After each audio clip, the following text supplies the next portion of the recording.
some deeply troubling feelings about that movie. It's a very poorly made, weird, cobbled together metaphor for racism, and on top of that, a lot of the lore surrounding the zombies doesn't make any sense. So I ended up walking away from that movie feeling like I had so many unanswered questions, which is why when I found out there are 2 more movies in this franchise, I was honestly thrilled. I could actually get some answers to my questions. They'll dive into the lore a little bit deeper. Then I watched the movie and realized that was a very dumb assumption to make. This movie does not answer any of the questions that you might have had about the first movie. In fact, it introduces a whole bunch of new lore that is even more confusing and also kind of contradicts with the lore from the first movie. Now, all of that might lead you to believe that this movie is gonna be really bad, like even worse than the first movie. But honestly, this movie is not that bad. Also, it has 100% on Rotten Tomatoes, so technically speaking, this is a perfect film. So strap in and get ready, because I don't know if you've ever seen a technically perfect film before, but this is what one looks like. The movie starts off right away, changing the lore that we all know. Welcome back to Seabrook, where belonging is everything. It wasn't always this way. There was a time when we had to protect ourselves. Right, we all remember that. In the first movie, you explained how the power plant blew up, zombies invaded the whole town and started killing and eating people. How could we forget? Legend has it that when the first settlers came to Seabrook, they found wild beasts with sharp claws lurking in the forest. Wait, so these beasts are different beasts? These are a different sect of beasts? Which sparked an epic battle. There was a war? Seabrook settlers bravely fought off the monstrous attack and discovered a powerful energy source. And that mysterious power source basically powered the entire town until that one fateful day when it blew up and created beasts. Different beasts. These are different beasts than the beasts we just saw. This is a very beast-heavy town. The beasts were a distant memory. Seabrook forgot monsters could be real. So, hold on. You guys didn't think to mention this during the first movie? How could you tell us a history of Seabrook and neglect to mention the battle with mythical creatures that transpired? What else are you hiding from us? And what about this mysterious power source that runs the entire city? Don't you think during the 200 years since this happened, someone should have looked into this, made it a non-mysterious power source? They were like, we'll call this beautiful land Seabrook. We'll build a school to teach our young, a hospital to treat our ill, and a power plant that might blow up. We do not know. Because of the events of the last movie, now all the zombies are allowed to commingle with the humans. It seems like things are really on the up and up. It's hard to believe there was a time when people were afraid of zombies. Crazy thing to say for someone who has for sure eaten his neighbors. Also, we saw what you did to people in the last movie, dude. It's not hard to believe at all. I'm still scared of you. Then we check in on Addison, who you may remember from the first movie by her platinum blonde hair that for some reason in this universe makes her some kind of sick, disgusting freak. That's Cheer Captain Bucky, my cousin. My cousin. It's here at Cheer Camp we learned 2 things. First, that story about the werewolves is kind of a legend, and no one's really sure if it's true or not. You've all heard the stories of bloodthirsty monsters who roam these woods, feasting on innocent cheerleaders. And 2, the younger cheerleaders and the older cheerleaders are not getting along. This week, the veterans and the newbies will compete for the Cheer Camp Cup. I feel like one of those things is gonna have a bigger impact on the plot. Watch and learn, Snowball. Ah, yes, my hair. Still white, still well-conditioned, and still drawing fire from the AC. Okay, thank God she addressed it, dude. I know we were all thinking, what the fuck is wrong with her? You should shave your head, you look insane. We then get a song about how well everybody's getting along now. The cheerleaders are having fun at cheer camp, zombies are entering all facets of normal human life. Zed's dad has even been hired as the project manager to demolish the old power plant, which I'm sure will have little to no consequence in this story. The message of the song is undermined a little bit when the cheer captain Bucky My cousin. launches an underclassman into the air with a high-powered water bazooka called the Buckzooka. Just a little bit of playful hazing, I guess, for the underclassmen. Oh, you want to be a cheerleader? How about some internal bleeding? That's hazing, baby. Nobody joins an organization that I've already joined and gets away with it. And while I do wish someone would rush this poor girl to the hospital, I do have to admit, the song does slap.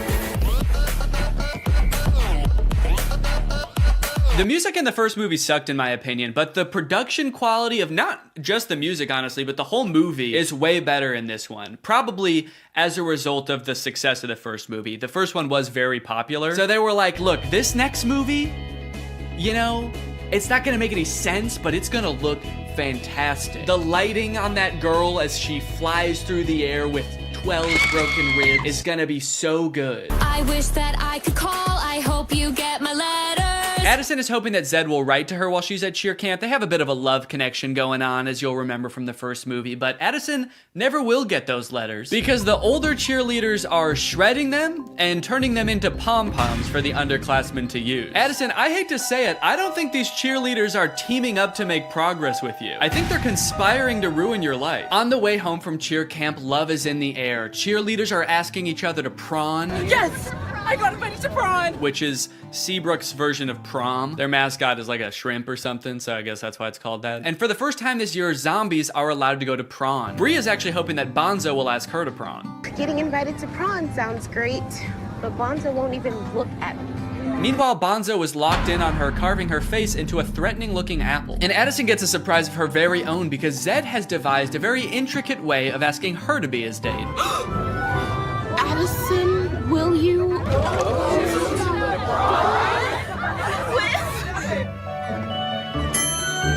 Dad! Uh-oh! Zed's not supposed to be there! He's supposed to be floating over there.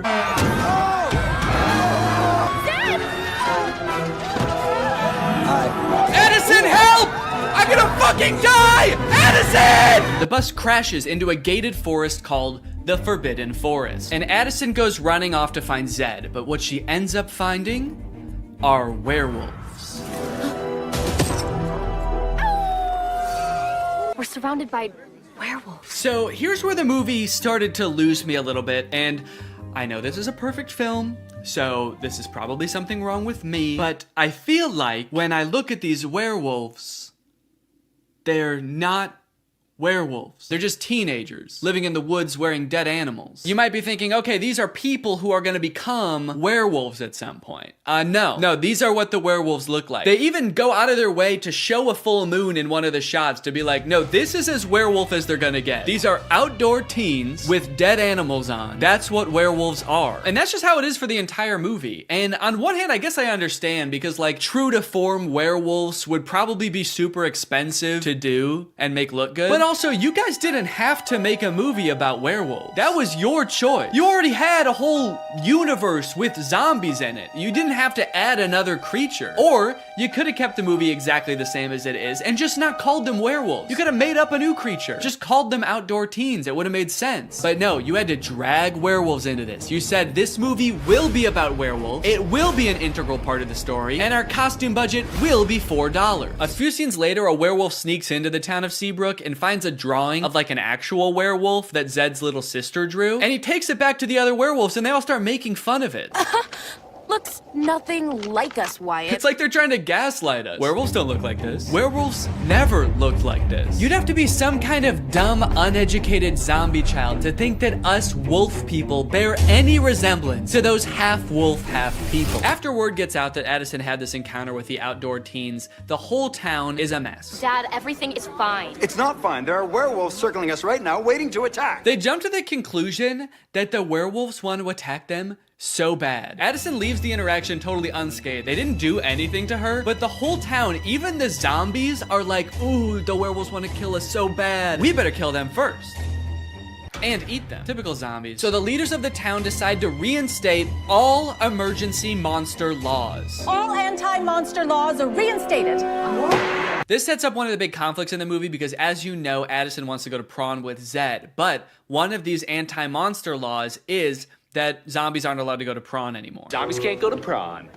Ouch. And when I say one of them, I firmly believe that is the only emergency monster law. It's the only one they talk about in this entire movie. They let so much else slide in this movie, but that's the one thing they're like, no, we cannot have zombies at prawn this year. Ouch. You'll see in a bit why that's so strange, but right now we gotta go check in with the werewolves because they're setting up a conflict of their own. And you know we don't have much time. Our necklaces are almost out of power. So the werewolves all wear this stone around their neck. It's called Moonstone, and it's sort of what gives them their power. I guess it's like some kind of mysterious power source or something. But it turns out that like 200 years ago, somebody or some group of people stole all of the moonstone from them. So their reserves are running low and they're all gonna like die because they don't have their moonstone. But some of the werewolves think that Addison fulfills a prophecy that the werewolves have about some white-haired lady who's gonna lead them to more moonstone. This is the kind of lore that gets you a 100% on Rotten Tomatoes. Even if the girl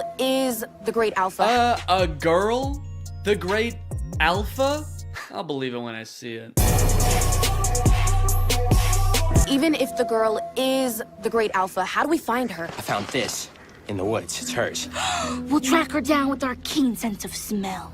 It says Seabrook High on it, so I thought we might just look there. Kinda seems like they will use any excuse not to show the werewolves do anything werewolfy in this movie. All right, we've gotta find this girl. How would werewolves accomplish such a task? We could use our wolf noses. What?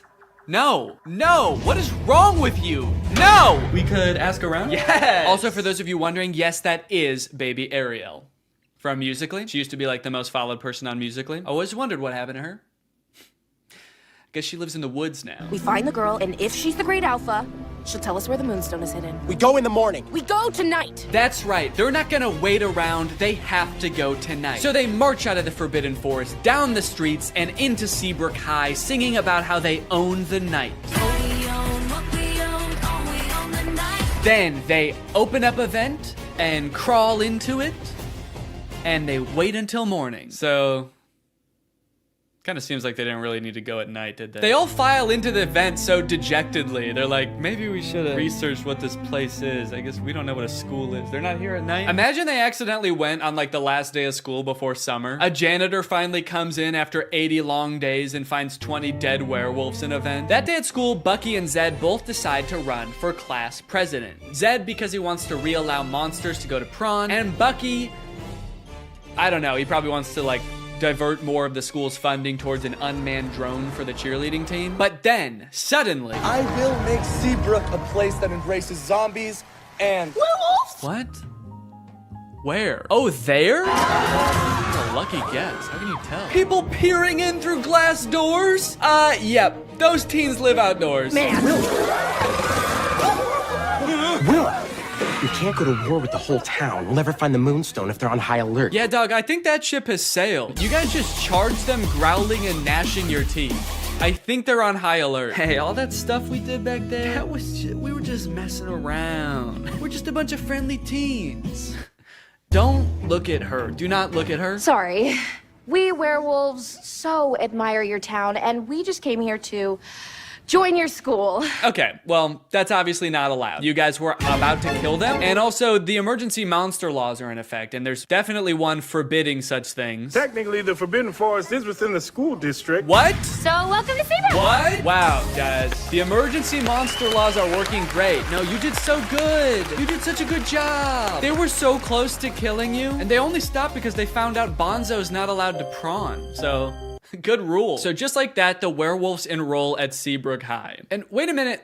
All of the werewolves look the same age. Are they all teenagers? Or are some of them like 80 years old? Are some of them babies? And how does that work in dog years? Are they going to classes? I don't even know if they know how to write. They're not gonna be able to find the moonstone. They're gonna be too busy failing all their classes. So Zed is worried about losing the class president election to Bucky, so he decides to go over the new untapped voter base, the werewolves. Werewolves of the swing vote. Hello, wolves. I'm Zed.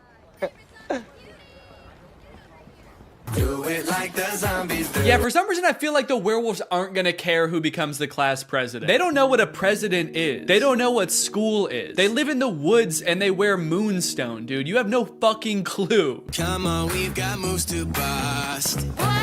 Throughout this whole movie, Addison has her own thing going on too, where she just feels like she doesn't belong anywhere. That's right, despite being a bleach blonde cheerleader at a Disney Channel high school who was literally elected captain of the cheerleading team in this movie, she just doesn't fit in. I don't feel like I belong anywhere, where. Which makes her that much more susceptible when the werewolves come a-knocking. The werewolves are starting to get desperate, and given that they think that Addison is the great alpha, which again, she could not be, they bring her back to their cave and ask her for help. I believe you're the great alpha.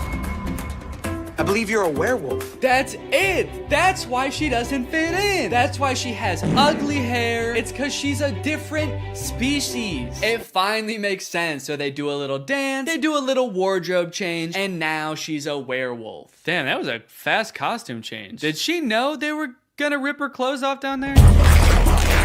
This seems terrifying if she didn't. The rest of the gang gets worried when they realize Addison is gone with the zombies, so Zed shows up and he just fucking kills one of them. Holy shit, dude. And we never see that guy again. I think he's dead. The explosion came from Seabrook Power. Seabrook Power is the birthplace of zombies. A little lime soda mixed with some mysterious energy, and bam! Zombies. Nice story, but it doesn't concern us. Nice story about you and your unknown electricity fuel, but we've got our own problem. We're looking for a mysterious power source. But it does concern you, Willa. That could be your moonstone, right? Oh shit, she's right. So for the rest of the movie, Addison is like pretending to be a werewolf. She shows up to school the next day and she's like, I'm a werewolf. I've always been a werewolf and I've always known I was a werewolf. Addison, if you ever expect to be cheer captain... Well, maybe I don't. Maybe I'm not meant to be cheer captain. Maybe I'm meant to be eating gerbils. What do werewolves do? I actually don't know what they do. I know I am one, I just don't know what we do. Then we get the presidential debate between Zed and Bucky, and this is how all presidential debates should go. I'm a real human. There's no danger in that. They're real monsters. Man. What if they turn back? There should be singing, there should be choreography. One of the sides should be claiming that the other is a dangerous beast. And President Biden, how would you respond to that claim? He wants to eat me! He's trying to fucking eat me! The demolition of the power plant is imminent, so the werewolves rush there to stop the mayor from destroying all their moonstone. Via song? It does not go very well. Arrest them! Oh my god, dude, he said arrest them, not gas them. Colloidal silver. That'll tame those beasts. You know, for a government that just found out werewolves exist, they sure seem to have the exact chemical compound that would hurt them most. Colloidal silver shuts down their nervous system instantly. Just a hunch. Then Addison and the cheerleaders show up, and then Zed and the zombies show up, and now they're all singing, trying to convince the mayor to shut this thing down. Okay, at this point in the song, they're just having fun with it, man. They're just splashing around. I don't even think they're trying to convince the mayor anymore. He's not even in that part of the power plant. He's just standing alone in the main entrance now. You can hear music just vaguely echoing through the plant.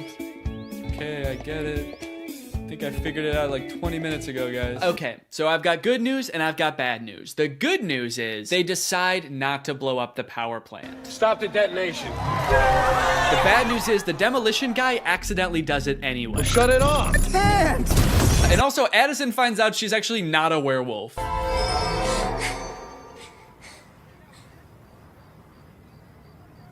Am I? Bree's like, I don't know. They sort of just look like regular people to me. You look like a teenager who lives outside. She's not a werewolf. Oh, that's so embarrassing, dude. 3 movies, and they happen to have a DVD of the recording of High School Musical in concert. This feels pretty unusual, even to this day, for a Disney Channel movie to put together a live touring concert featuring the actual cast of the movie, selling out arenas with audiences in the tens of thousands around the world. But it wasn't the whole cast, actually. Zac Efron couldn't be there because he had a commitment. He was filming Hairspray at the time. So who did they get to fill in for him? Living in my own world. Didn't understand. It's Drew Seeley! Drew Seeley! I'm sure they advertised the fact that Zach wasn't going to be there and Drew would be in his place, but I have to imagine every concert, there were like 1 or 2 kids that were like, what the fuck? Zach looks different in person. With all the success of the first movie, they had to crank out a sequel fast, which they did, releasing High School Musical 2 in August of 2007. And you might think it would be impossible for them to catch lightning in a bottle twice, but oh baby did they. What time is it? Sequel time. High School Musical 2 is often regarded as the best High School Musical movie. Out of any High School Musical movie, this one has the most moments that have lived on in the cultural zeitgeist even today. The movie starts just as the school year career is ending. The musical is long over, so if you were expecting to see, get that out of your head right now. You're never gonna see that musical. Right now, he'd be barking like a dog. Oh, wait, Troy's dad is fixing up a car. Look, he has other hobbies. Good for him. Granted, he is propping up the hood of the car with a basketball, and there's more basketball and hoops in the background. And I do kind of feel like if we could see what he's working on, there would just be 5 basketballs where the engine is supposed to be, but it's a step in the right direction. Troy's dad, surprisingly, is all for Troy going for the basketball scholarship. Nothing wrong with keeping your eye on the prize. And that's great. I totally agree with that. Troy should capitalize on these opportunities he's been given, but he should try to make his girlfriend and his friends a priority too. However, that is not what Troy does. Hey, I almost forgot. Get back in the kitchen, you broke motherfucker, and get your money up. Cool high school jock, always doing cool spin dance moves. It's a gift from the guy. I love sports. It's a gift from the guy. Look how much taller the actual breaks in the middle of practice. Dancing. This song is great, but tell me why at the end of the song, Ryan and Chad are wearing each other's clothes. Because they don't ever address that. It's such a confusing part of the movie. Why did they change clothes? When did they get naked? So I was confused about this, so I actually went looking and I found an article where the 2 actors explained what happened. The outfit swap was actually suggested by director Kenny Ortega. Quote, he had the on-the-fly idea for one, I don't know, I kind of feel like they lost a little bit of inspiration at the end here. Kind of feels like they forgot what moral they were working towards for the end of this one, and they were like, and we're all together in this one also. And the movie ends with Gabriella wooing several times while looking over at Troy for approval. And that's the end of the movie. And now I'm very excited to watch the 3rd movie. But before I do, there's something I need to address. I feel like there's something deeply wrong in these movies. And I feel like I'm finally starting to get a handle on it. These movies, like, they don't really feel like musicals. And it took me a while to figure out why. So to explain it to you, we're gonna have to go back to medieval Europe. In a French town overcome by an urge to dance, they did so for weeks on end. This dancing plague, as it was later coined, lasted for months and only ended when participants were either so exhausted that they collapsed or so exhausted that they were dead. Authorities tried to stop the dancing, even hiring musicians to play vigorously to try to help them get all the dancing out of their system. This, of course, made things much worse. This event has baffled scientists and historians for years, but many believe it could be the result of a particular type of food poisoning. Yeah, crops like rye can end up growing a type of fungus that basically makes you crazy. Could it be? Of how they're feeling. But a closer look reveals something shocking. Like at the karaoke party. Now, you might think that a moment like Get Your Head in the Game is totally different. You know, that song doesn't really exist within this universe. But what is Troy's ringtone in the 2nd movie? But how could an entire school become poisoned by a rare fungus? This man, who convinced us he had relevant qualifications, believes it could have been a certain freaky genius girl. It could be that by growing a fungus in a lab, Gabriella was able to manufacture a sort of singing stuff had he not been under some kind of drug-induced hysteria. After all, Troy is so cool and singing is for weirdos. So it could be the fungus, or maybe Gabriella's some kind of fucking witch. The High School Musical bonus soundtrack. You love High School Musical hits like Get Your Head in the Game. Well, now's your chance to own the extended soundtrack, like Coach Bolton's Crisis. What's up, guys? I'm 16. I'm the new player on the basketball team. I'm really excited to play. Yeah, Mr. Bolton, we know it's you. And Gabriella's on the news. A little boy drowned in the pool. Oh no. A little boy drowned in the pool. No. Where was the lifeguard? Having a picnic. And a preview of the finale song from High School. Wildcats with their backs against the wall. It's the championship game. They're behind, and there's only 16 minutes left. Whoa, Mr. Bolton rocking a middle part. That's new. Mr. Bolton gives a speech about how there's only 16 minutes left. There's 16 minutes left. And then they sing a song about how there's only 16 minutes left. Ooh, a song about there being 16 minutes left in a game. We're getting very specific with these songs. I think they're starting to run out of ideas. Oh, thanks, man. Yeah. You were in my room? Whoa. Yeah, I just took a picture. Yeah, just took a picture of your room, man. He's a secret agent for the IRS. He's like, how did your family get so rich? Oh, another top secret hiding place. You're the second girl I've ever had up here. Yeah, it is top secret. I couldn't even see it up there. Just looks like a regular tree to me. It's here we find out that while Troy is a shoo-in for the basketball team at U of A, Gabriella's already been accepted to, and Gabriella is going to learn how to create the singularity at Stanford. So they sing a song about cherishing the present moment. Did they like challenge themselves to make a song with no dancing in this one? They're like, what if we just sat for a whole song? Oop, now he's up. Oh, that was it. That was the whole dance.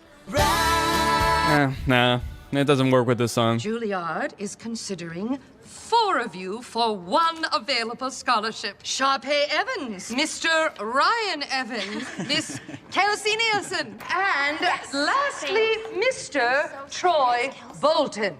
What? Julia. Since when does that guy have a evil cackle? I mean, I was surprised too, but that guy threw his head back and squealed.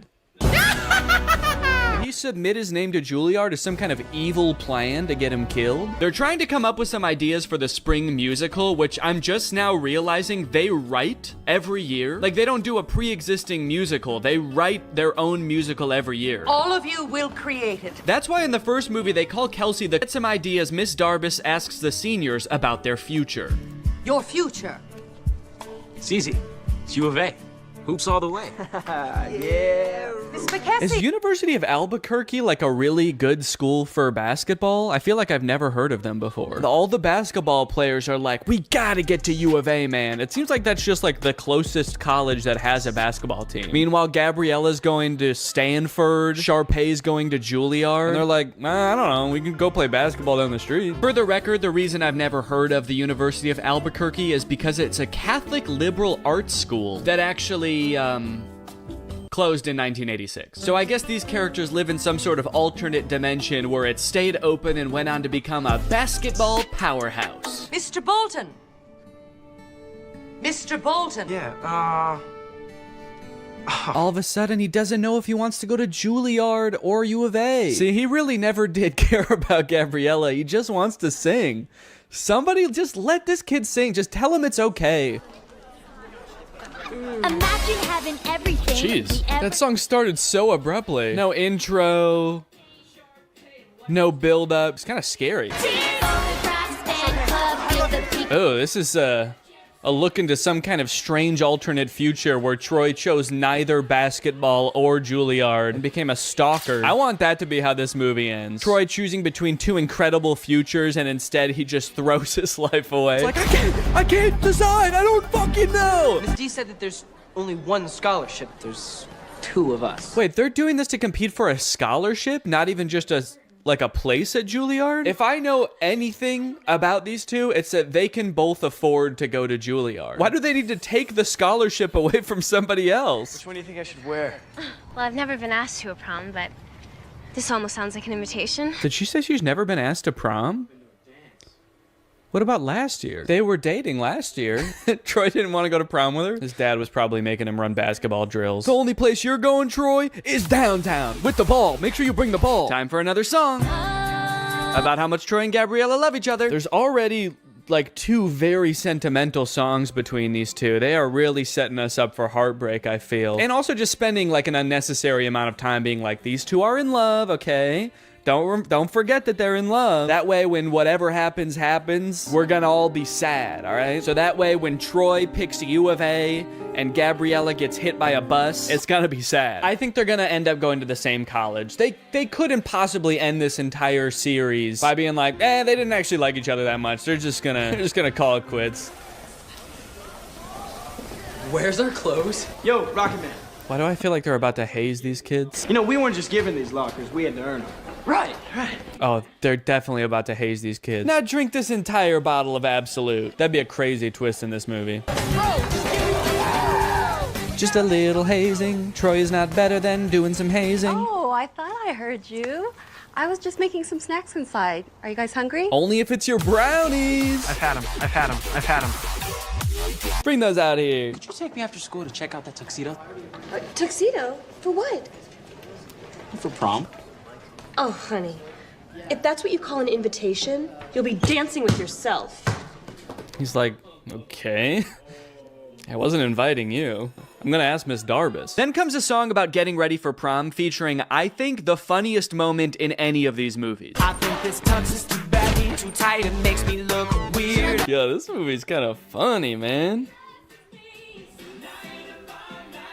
Makes me look weird. Do I want classic or vintage or plaid? I like that they're like, should I wear plaid or ruffles or a really old suit? And it's like, no, you should wear, just go to Men's Warehouse and ask for a prom tuxedo. Should I wear the ugliest thing that you've ever seen? No, just go. Just tell them you're going to prom and they'll just give you the most generic tux you've ever seen. Can't wait to remember.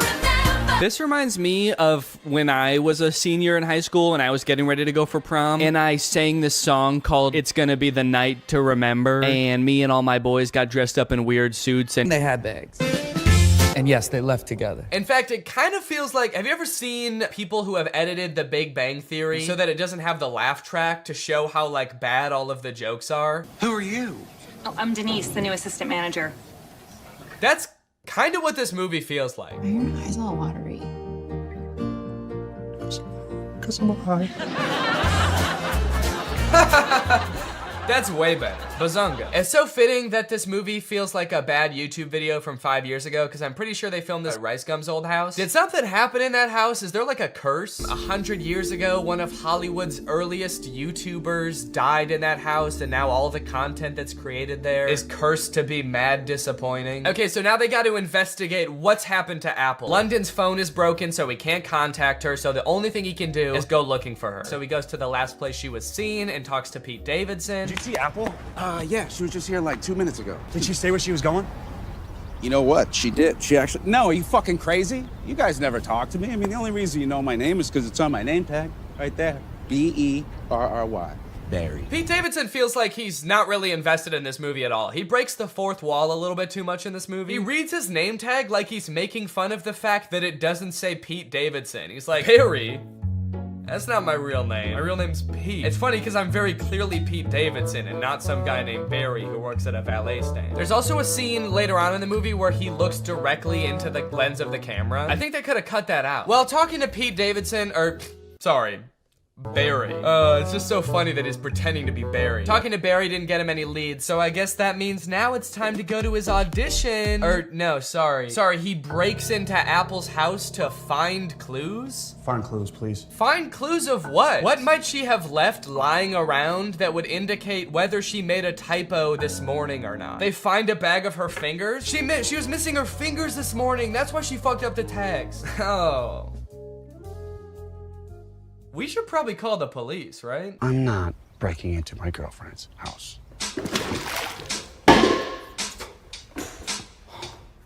Can't believe I'm breaking into my girlfriend's house. Me neither, dude. Your life is pretty crazy. London Clash is so dumb. He makes the worst decisions at every move in this movie, okay? While they're in Apple's house, one of London's friends knocks over every single urn on the mantle, and ashes go everywhere. And so they're like, oh shit, we have to put back the urns and then refill the ashes. But they're like, the only problem is, where are we supposed to find ashes? Where are we gonna find enough ashes to fill up these urns? But like, they didn't lose the ashes. They all just fell on the floor. They could just sweep them up and put them back in urns. It's like MGK was like constantly forgetting what previously happened in movies, and so the plot is being driven forward by things that just aren't problems. So anyway, as I said, this is a stoner comedy. You can probably guess the solution they think of to produce a bunch of ashes to fill back up the urns. I'm stoner. Yep. They're gonna smoke a bunch of weed. Ah, bunch of weed. This movie's crazy. They're gonna smoke a bunch of weed. Well, at least this dumbass plan that doesn't make any sense is gonna result in like some crazy shit happening, right? Something funny's bound to happen now, right? Wrong. They just spend like 10 minutes having a boring ass smoke session on the couch. And then one of them tries to talk to a lobster. They really sat around writing this movie and were like, what's the craziest thing that could happen while we're high? And then settled on talking to a lobster. You know, since weed is legalized in a lot of places like California, where they filmed this, I feel like stoner comedies aren't nearly as like interesting or edgy as they used to be. You know, smoking used to be kind of like a fringe culture. It doesn't really feel like this is like, it's like that crazy or funny anymore. This is a scene of 4 adults sitting around a living room and obeying the law. Why did you spell it like that? It's a typo. Oh my god, it was a typo all along? Who would have guessed that? So I guess now the movie can end now, right? The movie can't end now, right? The movie can end now, right? There's 30 minutes left in this movie? What the fuck is gonna happen? What are they gonna do for 30 more minutes? Sit at a diner, apparently. So you're probably wondering how they wrap this whole thing up, huh? MGK missed his audition, he's not getting the role. His girlfriend is pissed off at him. How are they gonna wrap this movie up? Some sort of grand gesture that wins over both the director and the girlfriend? No, obviously not. That would make too much sense. London Clash gets the role because the director happened to see an Instagram live stream where London Clash gets punched in the face by Dennis Rodman, and the director just assumes that London Clash did that because he wanted to like impress him or something. It's a whole other plot line that I didn't really go into in this video, but it doesn't make any sense in the movie either. So he's got the role, now the only thing left is to get the girl, which he does by sending her a text at the diner being like, can we talk? And she's like, sure. And so they're driving to meet each other. He's texting her the whole way. He's texting and driving, and they get into a car crash, and then they are both paralyzed. That face says it all. That just happened. That's the resolution. He almost murders her. Irresponsible. He was texting and driving and he almost murders his girlfriend, and that's how it ends. After the credits roll, there's like a fun little blooper reel where we get to see the actors like messing around and not knowing their lines very well, which would have been a lot more fun if I hadn't felt like I had just watched an hour and a half of exactly that. Well, folks, what do you think? From rapper to pop punk icon to writer, director, and actor extraordinaire, which do you think MGK did best? Leave it in the comments down below. What do you think he'll get up to next? It's anyone's guess at this point. Professional fencer? Or maybe like a chef? He'll start just making food. That might be kind of sick. And you know what? All he would need to get started is HelloFresh, America's #1 meal kit and the sponsor of this video. Guys, I love HelloFresh. They send you fresh, quality produce from the farm to your door in less than a week, so you can savor delicious summer flavors right from home. I love getting a HelloFresh box because you know what it means? It means I don't have to worry about what I'm gonna eat for dinner every night. I'm not gonna find myself driving to some fast food chain to get a quick meal, because I know I've got a quality meal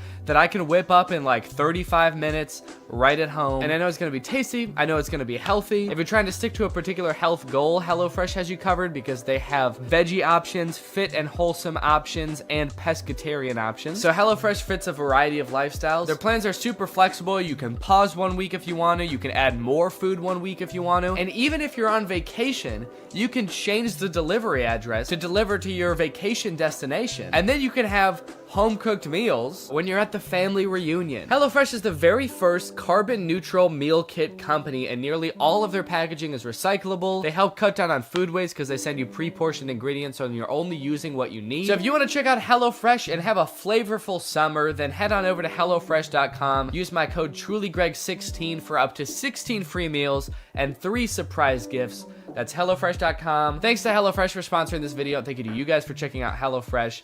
Now I'm going to do the outro of this video. All right, you guys, thank you for watching this video. I hope you enjoyed it. If you're new here and you're not subscribed yet, make sure you subscribe and turn on my notifications to join Greg. Greg is what I call my audience here on YouTube. We're the biggest and happiest family on YouTube. That is a scientific fact. Please do not look it up. Please do not fact check me, because facts don't care about your feelings and I don't care about facts. All right, I'll see you guys next time.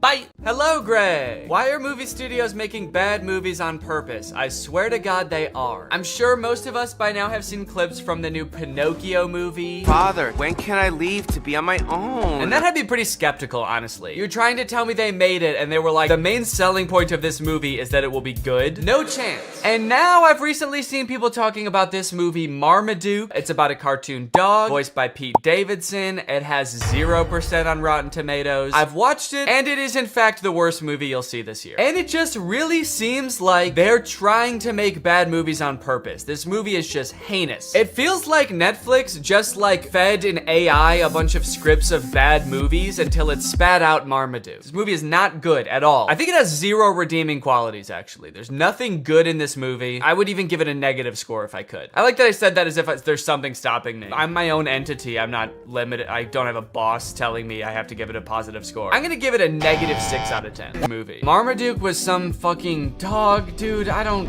care. I'm dating a Kardashian, man. You think I need this? I personally don't have a problem with Pete Davidson. He's a funny guy. He was not up to the task of being the main character in this movie. This is a cartoon dog. You need someone with like a crazy range. Pete Davidson's emotions range from high and pleased down to high and indifferent. That's about all the variety you're gonna get out of Pete Davidson. After watching the movie all the way through, I'm not even 100% sure that Pete Davidson even knows he's in this movie. I haven't seen Pete Davidson do any promotion for this movie. I don't think he's done interviews talking about, you know, getting into the role of Marmaduke. I would not be surprised if they just like took audio excerpts of Pete Davidson from like other TV shows and just like found a way to make a movie about a dog around them. Go ahead and look at the characters in this first scene here and tell me, what is your reaction? Art is subjective. What you like depends on key body shapes in the universe of Marmaduke. There is eerily slender, bouncing egg. That's right, they don't walk. The round characters, they just kind of bounce from place to place. And then there's Mom. Mom has a serious case of the Pixar mom syndrome. I guess the creators of Marmaduke decided to take a page out of Pixar's book when designing the mom, and then they ignored all the other pages in the book about like how to make a movie. Anyway, through a little bit of narration, we find out that the reason Marmaduke is not allowed at this party is because he's basically a terror to the family. Marmaduke is a nightmare. He chases the cat, he tackles the local butcher for some bones, he beats the shit out of the dad. This dog is terrorizing his family. This is a bad boy.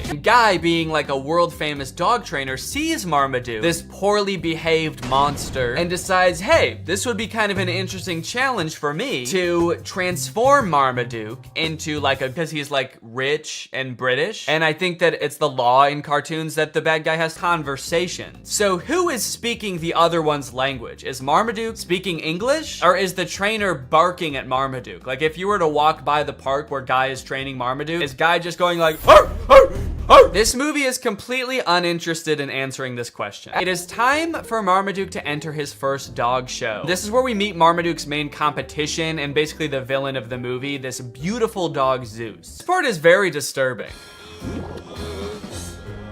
Oh, Marmaduke, you idiot! How are you gonna perform, dude? How are you gonna compete? You can't even walk. This is where the movie gets gross. The sound effects of his like gurgling belly make me want to throw up.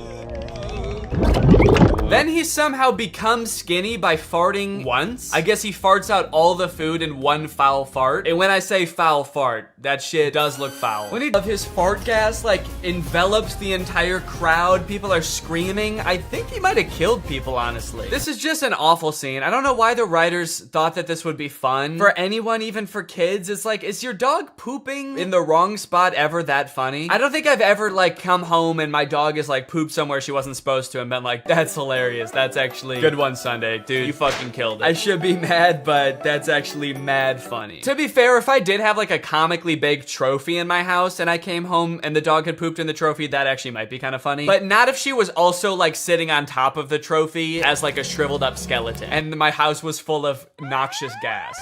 That was a disgrace. It was getting kind of dark. This is a really somber, like, middle section of a children's movie. He's not a loser! It just turns into Marriage Story. Marmaduke is a Great Dane! Then come to find out that the trainer has actually billed them for all of the training, and it's like a shit ton of money. They go through the list, and it rolls by in this like Star Wars style credit roll, and it's meant to fly by really fast so you can't read anything, but I paused it just to like look through what some of it is. Some of the items on this list are more than the $1 million they would have won at the final dog show. There's things for $29,000, $35,000, $1.4 million. Also kind of a funny detail, the writers I guess couldn't come up with enough things to make, so if you just play it you'll see like the same thing worth $1.5 million over and over in this list, and it's like you couldn't just keep coming up with different numbers at least? Or not, you did just then are like infinitely more impressive than a dog show. At least that's what I thought until we get to the dog show and we see what other dogs do during the talent portion.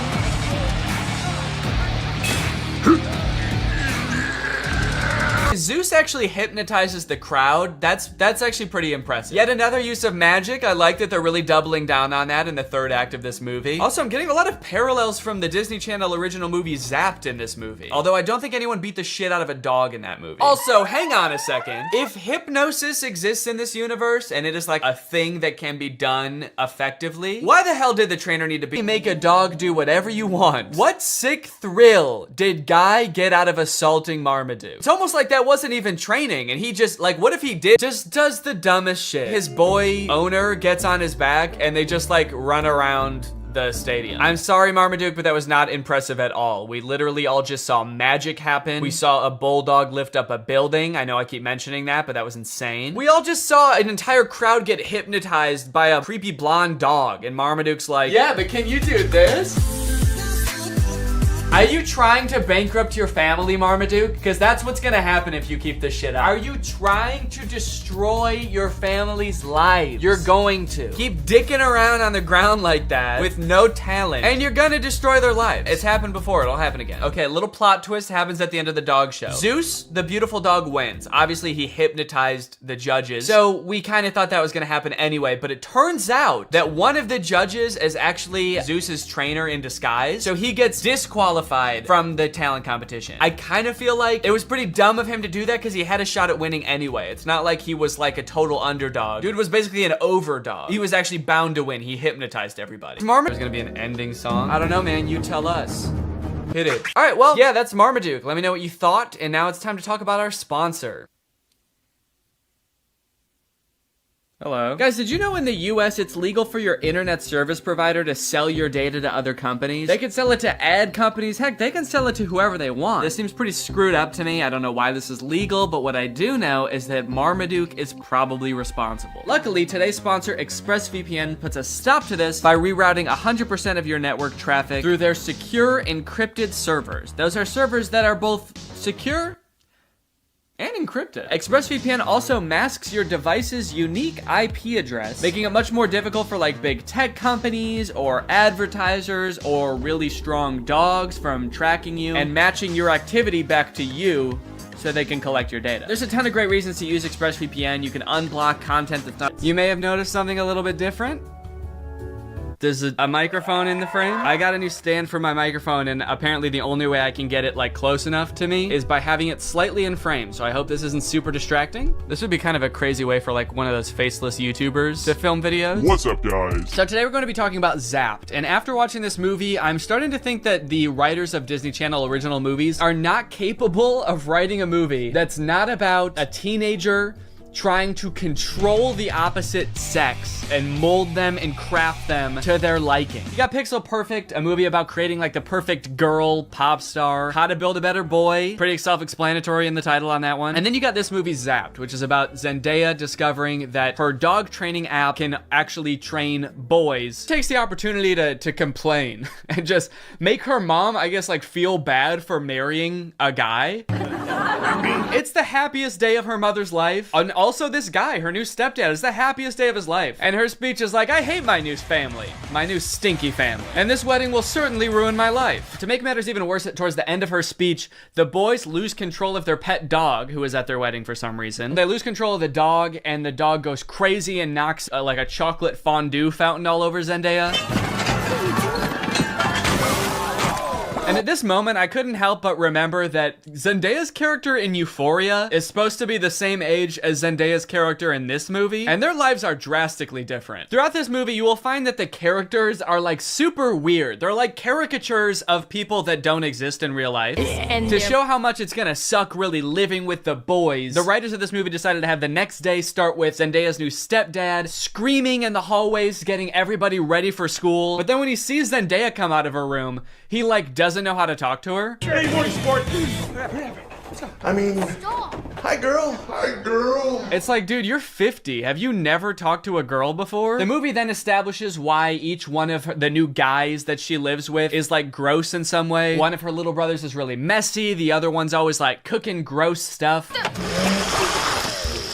which is like a weird character trait. I get the messy younger brother, but like the gross cooking younger brother, is that a thing? Is that something I'm supposed to be able to relate to? And then the oldest of the brothers is like always frantically running around. He's like always late for something. He's really scatterbrained. My pants! Where are my pants? Where are my pants? Where are my pants? Okay, excuse me, can we just establish a few ground rules here? If you're not wearing pants, please stay out of my personal space bubble. Look, Zoe, I have morning basketball practice, and then a players meeting, and then a captain's meeting, and then even more practicing. Kind of weird to respond to a request about like not invading my personal space when you're not wearing pants by saying owners in the Disney movie, they're just kind of like, these are like the kids who wear jean jackets. This movie has the most insane high school posses ever. You got the skateboard boys. Okay, that's pretty normal. The next group she sees are the shirtless workout boys. And then just the straight up stinky boys, where the only like defining characteristic is that they're dirty, flea-ridden, smelly boys. You can hear like flies flying around them. What clique is this supposed to be in high school? And then there's the popular group, one of whom is also pretty stinky himself, actually. The Tripster?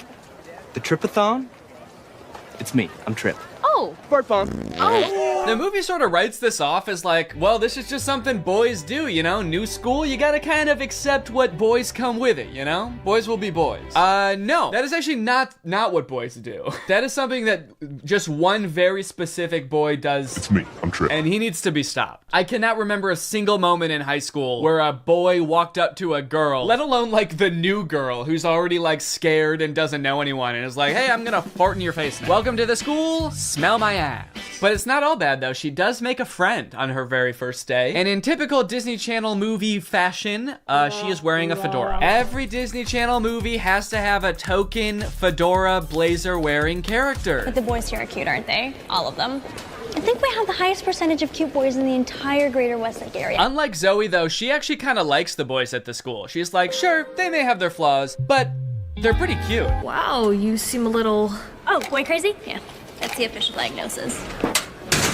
Hold up, this girl has a picture of a boy that goes to her school in her locker? Is that a thing? I remember in like middle school, girls would have pictures of like celebrity boys in their locker. Imagine seeing a picture of you in somebody else's locker. I'd feel like I was being hunted. It's weird to have his picture in your locker. It's even weirder in the movie when we find out that she also actually has pictures of him printed out on her pillows in her bed. Gulp. That's scary. Imagine if they start dating, she's like FaceTiming him in bed, and she like accidentally tilts the camera a little bit to the side, and he just sees his own face next to her. Wait, what was that? Is that me? Of course, Zoe does have a love interest in this movie, and he is introduced early on. It's this guy. Every boy in the movie is depicted in a negative light except this guy, because this guy, he's not like other guys. Mr. Kale, pay attention. There will be a quiz. On the praying mantis?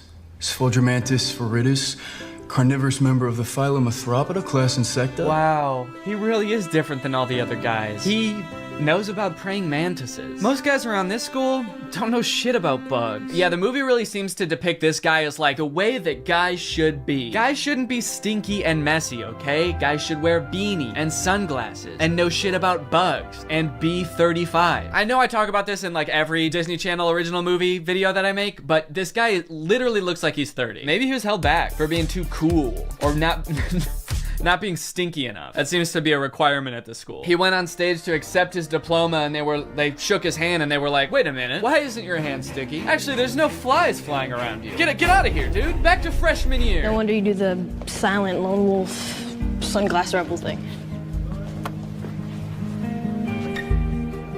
Oh, it's pancake mishap this morning. No, I'm not looking at that. Okay, well then what are you looking at?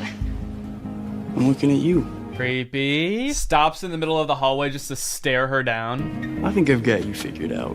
Oh, really? Mm-hmm. Yeah, I don't know, man. This just comes off as creepy to me. I guess this is supposed to be romantic, but it's not really romantic to me. Just scary. I can see inside you. Another one of the plot lines in this movie is that Zoe wants to join the dance team, but the girl who runs the dance team is like the popular mean girl. She doesn't want Zoe on the dance team because she's too good at dancing and it's gonna make her look bad or something. Anyway, by now you're probably wondering when the frick does this app thing happen, right? When the frick does Zoe discover that the dog training app works on boys? Well, at first, it doesn't. Zoe's just trying to train the family dog because it's all just like the rest of the boys in the house. It's stinky.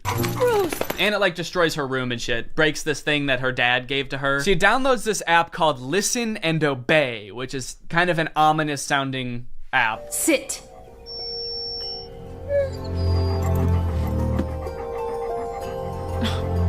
Shake.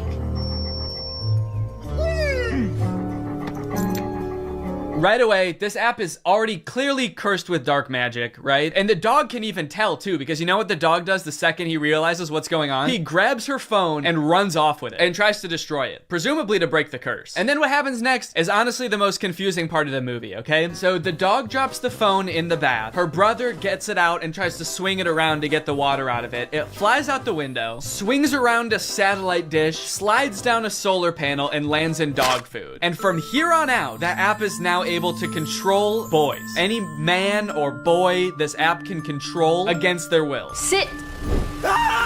And at first, while watching this movie, I didn't even think it was that weird. I didn't even give it a second thought. I was just like, okay, yeah, so something magical happened and now it can control boys. That makes sense. But like, what? What happened to the phone? I don't understand how solar panels and satellite dish changes the app from dog-based to man-based. Like, you'd think at the very least something having to do with like men would happen to the phone. Like the phone lands in like a bucket of buffalo wings or like flies through a football field. I'm just curious to know if that fucked up other apps on the phone or if it's just the dog training app. Now, whenever a boy likes one of my tweets, he goes into a coma for 3 years. And don't even get me started on the weather app, because every time I check that, boys start falling from the sky. Anyway, let's just say now that she's got the ability to control boys, she has a little bit of fun. Boys are acting weird. Dude, he farted twice in midair in such rapid succession. They added in 2 fart sound effects. Kind of impressive. I'm trying to imagine how she's gonna use the app to get herself out of this one. Stop farting. Take it back. Take the fart back. Suck it back up into your ass. Oh, how am I doing this? But no, she just uses the app to utterly humiliate him in front of his friends. Go to the bathroom.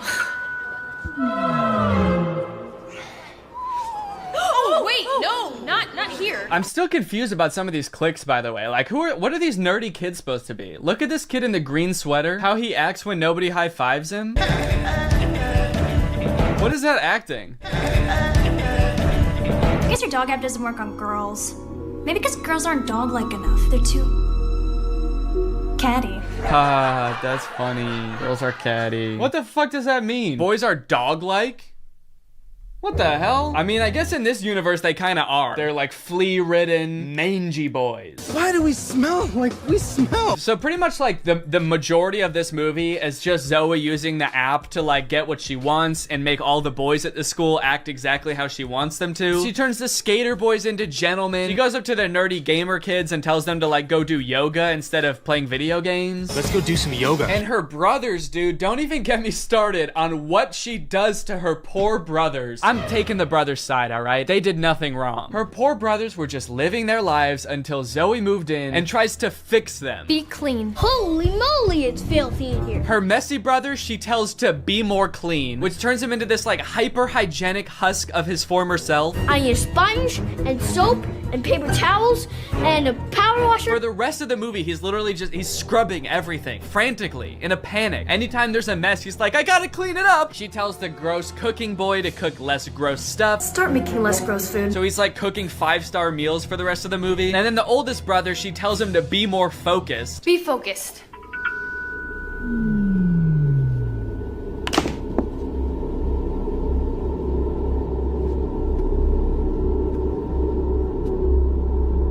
Lampshade. The boy is just like focused on inanimate objects for the rest of the movie. He's just like staring at a lamp or at the basketball net. She turns her own family into like mindless zombies and she's like, this is better. This is nice. It's creepy, dude. It's eerie, this movie. In all honesty, dude, this show walked so that WandaVision could run. This is basically WandaVision. In fact, since they're both owned by Disney, I wouldn't be surprised if this was in the same universe. This is like a prequel to WandaVision. This is where she gets the idea. It's kind of funny how low the stakes are considering the power that she holds. She could like take over Wall Street. She could get rich. She could make anybody do what she wants. Any man. She could fix every war. Create world peace. In fact, I think her friend says that at one point in the movie. She's like, we could end every war with this. And Zoe's just like, yeah, we could, but I simply will not. I think it's more important that my brother stares at a lamp for the rest of his life. That's kind of the shit I'm on. Things aren't nearly as terrible as they were.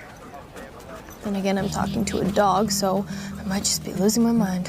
Hey, smartphone. In this scene, there's a little bit more development with the love interest. Zoe runs into him reading alone in the park. So what are you reading? Oh, no, let me guess. The Cool Guy's Guide to Wearing Sunglasses Inside. It's close. Kill a Mockingbird. I feel like when he holds up that book, we're supposed to be like, wow, he really is not like other guys. Except that, like, that is required reading in most high schools, so he actually is like other guys. He's like every other guy. To Kill a Mockingbird's sort of my favorite book. My second favorite is The Great Gatsby. Third favorite is Geometry 101. I just love to read, what can I say? Eventually things start to get a little crazy at school, and Zoe realizes that she probably shouldn't be controlling people like this anymore. People are getting into fights and stuff because the new cliques at school are just like not meshing well. So Zoe's like, all right, I'll just make them stop. And she tells the app to stop. And then of course, everybody just stands still and freezes. And so she's like, oh no, I can't reverse commands. If I tell them to stop, they're just gonna literally stop. And so then like many more days go by and she's just like, well, I guess I can never reverse the thing. And it's like, well, what if you just said, hey, ignore all the commands I gave you, instead of just saying stop and being like, no, it didn't work. The movie continues to get even more dark to like a startling point. There's a creepy ass scene where the whole JV dance team wants to resign because they don't like dancing anymore. And Zoe's like, how about I use the app to make you dance instead? And so there's just a scene of them all like sadly dancing because their hearts aren't in it, but they are being like physically forced to dance. And the movie even goes so far as to make Zoe force the love interest to kiss her with the app. Kiss me.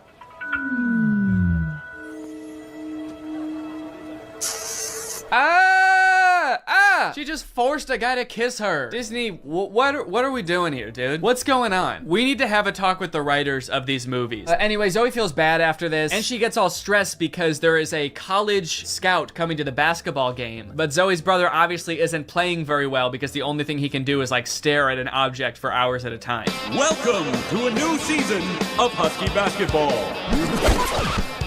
The Huskies have been struggling with practice, and there's a college scout in the stands. So tonight's game could be a nail-biter. I like that the scout is writing stuff before the game even starts. What do you think he's writing? Ball round, court shiny, boys stinky. Just as the beginning of the movie made no sense, the ending also makes no sense. The phone falls into the wrong hands. The popular girl figures out that Zoe is using it to control people. I don't know how she figures it out. She just like sees Zoe holding it during dance practice and she's like, she's holding her phone while dancing? She must be using mind control. I gotta get that phone. Anyway, she steals the phone. At the basketball game, she just like starts making everybody obey her every command. Bow down to me.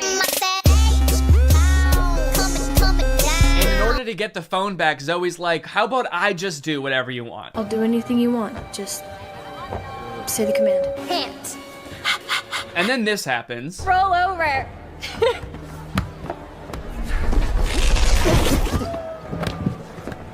How did you? I'm your brother. We stick together. Sorry, what? He just broke the curse. Like the spell that everyone is under. He just like got up and he's like, I'll do it with you. I'm your brother. Don't worry about it. It's like, I'm sorry, is that what breaks the curse? Being a brother? Being her brother? And then eventually like her whole family is able to resist the app and get on the ground with her and start doing it. And it embarrasses the popular girl. And they like the only explanation for it is this. Why isn't this working? Because everyone knows. You can never make a dog turn against its own pack. The rules to this movie, the lore does not make sense. I guess that's just how Disney Channel movies go. In the end, everyone sort of learns that like, hey, girls have things that girls do that are weird to boys, and boys do things that are weird to girls. And that's just how we need to leave it. Which in some sense I would agree with. Not in this movie though. The boys are disgusting in this movie. They need to change something about themselves. I think that there could be some middle ground between her mind controlling them and them just being utterly repulsive. Anyway, the moral of the story is like Zoe realizes that she is not God and should not have unilateral control over everyone's lives, and they all live happily ever after. Well guys, we may never be able to control boys using our smartphones, but you know what we can control? Our money. Thanks to today's sponsor, Current. Do a flip. Do a backflip. Sit. Speak. I love you, Father. Good boy. That's right, guys. Today's video has been sponsored by Current. Current is the future of mobile banking. You guys have heard me talk about how awesome Current is before, how flexible they are, how transparent they are with things like no hidden fees. But today, I've got something new to talk about, and that's interest. Because Current just launched a new feature called Interest where you can earn 4% APY on your money. That's 4% for your money literally just sitting there. That's right, you don't gotta be throwing money at the stock market or buying NFTs and investing in cryptocurrency to get some return on your money. With Current's interest feature, you literally just get 4% for your money just sitting there. And as if that's not already enough reason to start using Current, I am once again going to be giving away $5,000 with Current's help. So go ahead, download Current, make an account, use the code DANNYINTEREST for a chance to win, and so you don't miss out on that 4%. Signing up for Current is totally free to do. You can do it right now. So honestly, there's really no reason not to. All right, well, thank you to Current for sponsoring this video, and thank you to you guys for checking out Current. They've been a long-time sponsor of the channel. They've helped me do some amazing things. So make sure you check them out. And goodbye. Bye. All right, guys, I'll admit I am very late to this topic, potentially even like a month late, depending on when this video comes out. But in my defense, I'm a dad now, all right? I have a baby. He's 5 months old. I have better things to do than sitting here talking to a camera alone in my room. Like watching Jason Nash live stream on TikTok. All right, Sandra, thank you for the money. Kevin, thank you for the money. Can you guys send me $1 million? Turns out I can do both at the same time though, so now I'm here. If you've been on TikTok lately, there's a good chance you've seen former Vlog Squad member Jason Nash constantly live streaming, compulsively urging his fans to send him money. I know I have. A lot. This man is constantly live. Here we go, 118. Guys, don't forget to follow my podcast, All Good Things Podcast. We just spoke about it. We need... If you enjoyed that 30 seconds of silence, guys, make sure to go check out my podcast. You're gonna love that. It's completely silent for an hour. Like me, a lot of people were pretty confused to see this. At one time, Jason Nash was a part of the most popular group on YouTube, and now he's battling the Joker for gifts on TikTok. What a way to start the day with Tommy Two Coats. Tommy, thank you so much for being here. If you've never seen one of these TikTok gifts battles before, basically there's two creators and you send gifts to the respective creator that you're watching. This bar at the top indicates who has the most gifts, and when time runs out, whoever has the most gifts wins. Their prize? All of the gifts that they got during the battle. And then the second place person also wins all the gifts that they got during that battle. So needless to say, there's a lot at stake. This is a live stream where Jason is actually battling his wife, Naveen. Why don't you come down in the room? I'll let you in. You can come back in the house now. Yeah, come back in the house, man. You look like Batman standing over the city. Now, hang on. If they're married, aren't the gifts just going to both of them? What kind of charade is this? Now, at first, I kind of assumed that most of the people watching these live streams were children. And I was like, ooh, that is super weird, just like asking children for money. You're basically just asking them to steal their parents' credit cards. In a way, I sort of thought of Jason Nash as like a babysitter, but he's also babysitting 1,000 other kids.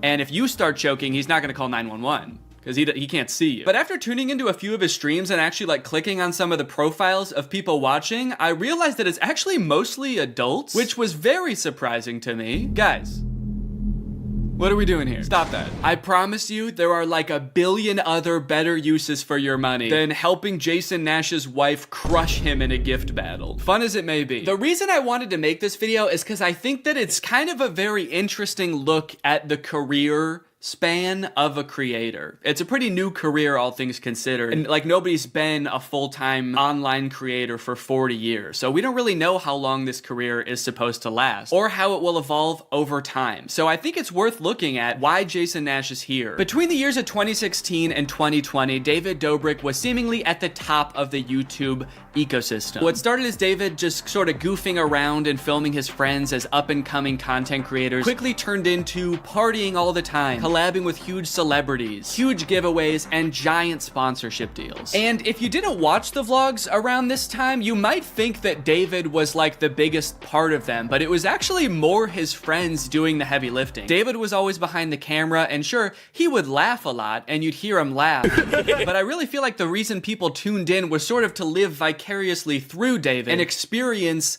the goofiness that was all of his friends. So while all of the vlogs were on David's channel and David was inevitably the most popular member of the Vlog Squad, I really feel like he owes most of his success to his friend group. But it was a fun time. I watched a lot of the vlogs back in the day and I really enjoyed them. It felt like you were a part of this friend group. And in a lot of ways, you were like the members of the Vlog Squad, because like the members of the Vlog Squad, you also were not getting paid for your appearances in the videos, which is something that I always found kind of weird. David's friends never got any sort of payment. Their only payment was in exposure. And so what kind of ended up happening was, because everybody else around David wanted to launch their careers off of David's vlogs, they all started vlogging too. But because they would always be hanging out together, all of their vlogs seemed to be just like the same situation from a bunch of different angles, and everybody was holding vlog cameras. It got pretty out of hand for a while there. Eventually though, during the pandemic, a bunch of stuff happened that caused David to take a step back from vlogging. Mainly a bunch of scary accusations about one of his best friends, Dom, and also him almost killing one of his other best friends, Jeff Wittick, by slamming him into the side of an excavator. After losing a bunch of followers and probably more importantly a bunch of sponsors, David posted an apology saying he was gonna do better. He said he was gonna take steps to make sure his vlogs were a safer environment for the people in them. And I want to be able to have a place of checks and balances. I want to have HR. If he had to choose between quitting vlogging or doing it safer with an HR team, he was gonna do that.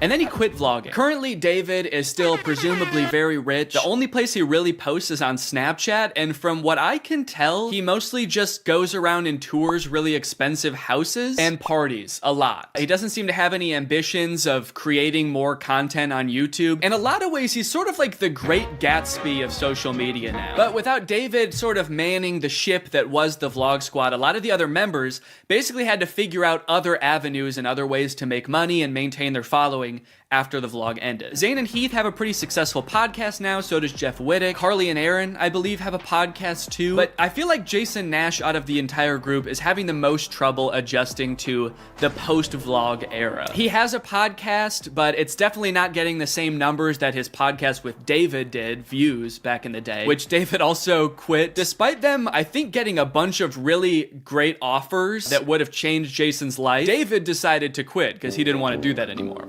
He wanted to be the Great Gatsby. So Jason has now been left to fend for himself, and it seems like TikTok gift streaming is what he has turned to. You excited to go to dinner?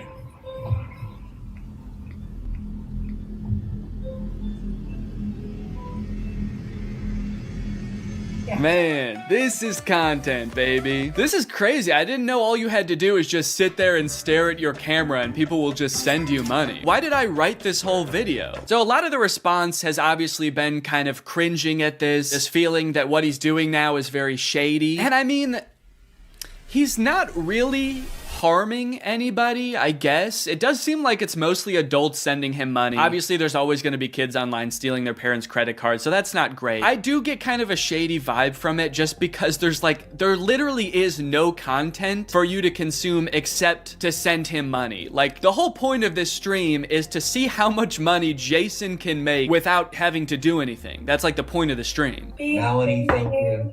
Let's go. And you could argue that Twitch streaming has donations and, you know, a bunch of other live streaming does too. But I would argue that there's at least some content behind that. Someone's playing a video game or they're doing a podcast live and the donations are just a little bit extra on top. It's not the content itself. I've also seen a lot of people wondering, like, wait, isn't David super generous? During his vlogs, he was always giving away cars. He was paying for people's weddings, just like handing out PlayStations to people on the street. Surely he could just help Jason if he's struggling financially, right?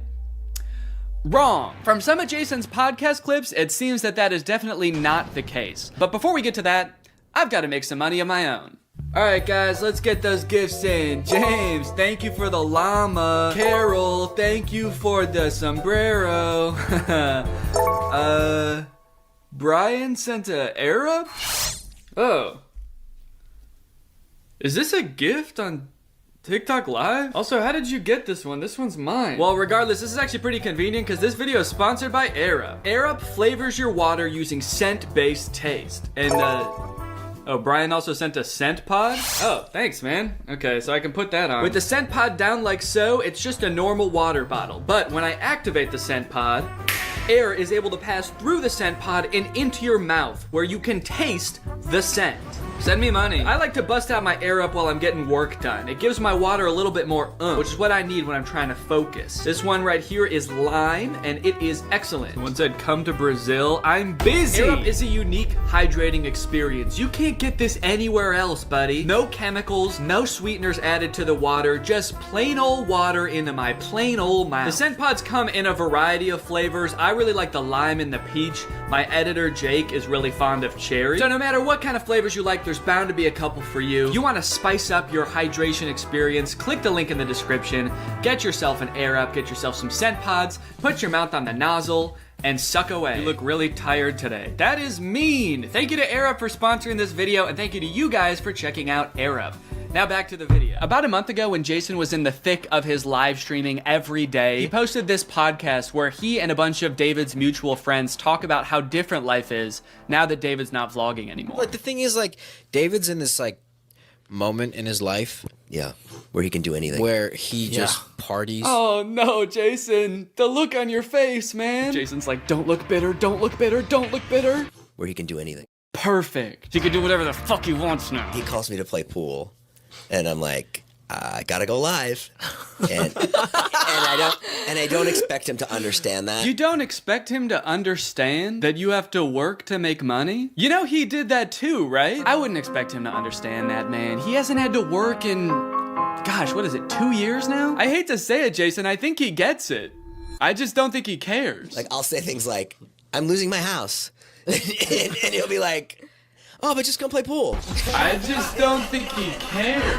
Dude, Jason, haven't you learned anything from being friends with a popular YouTuber? You just told him you might lose your house, and he invites you over. You think he really wants to play pool, dude? He's probably gonna Mr. Beast you. He's probably inviting you over so he can, like, surprise you with a new house. He might make you do Squid Games for it, but you have a chance to win a new house. Maybe he'll give you a new car. Or, you know, surprise you with his new car like he did that one time. My surprise to you is that I'm buying myself a car. I know, right? That was cool. I will say it is interesting that David seemingly stopped doing the extravagant giveaways once he stopped doing the vlog. I wonder what the correlation there is. That's kind of weird. There was a great TikTok that he sent, which was like some guy. It's just the guy that has like a lot of money and can do anything all day. He's like, oh, Diplo's having a party tonight, and like and it's literally like things that David has said. David sent Jason a TikTok of a rich, out of touch guy being like, oh my god, dude, this is so me. Dude, look at this TikTok. This is so me. That moment when you're rich and you're partying with Diplo and you're talking about how much you hate Jason Nash and how poor Jason Nash is. Guys, comment below if you found this relatable. But if you think about it, though, from 18 to like what, 23, 24.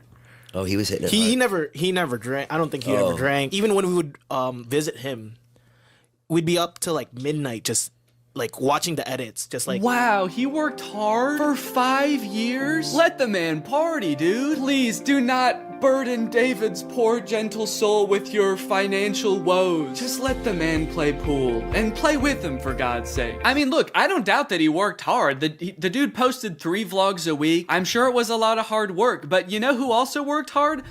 Everybody in his vlogs. I mean, that dude just said it himself. They all stayed up with him until midnight watching the edits to make sure they were good. This was a group endeavor. And I know what people say. They say like, well, David gave them the opportunities, you know? He didn't have to make them famous.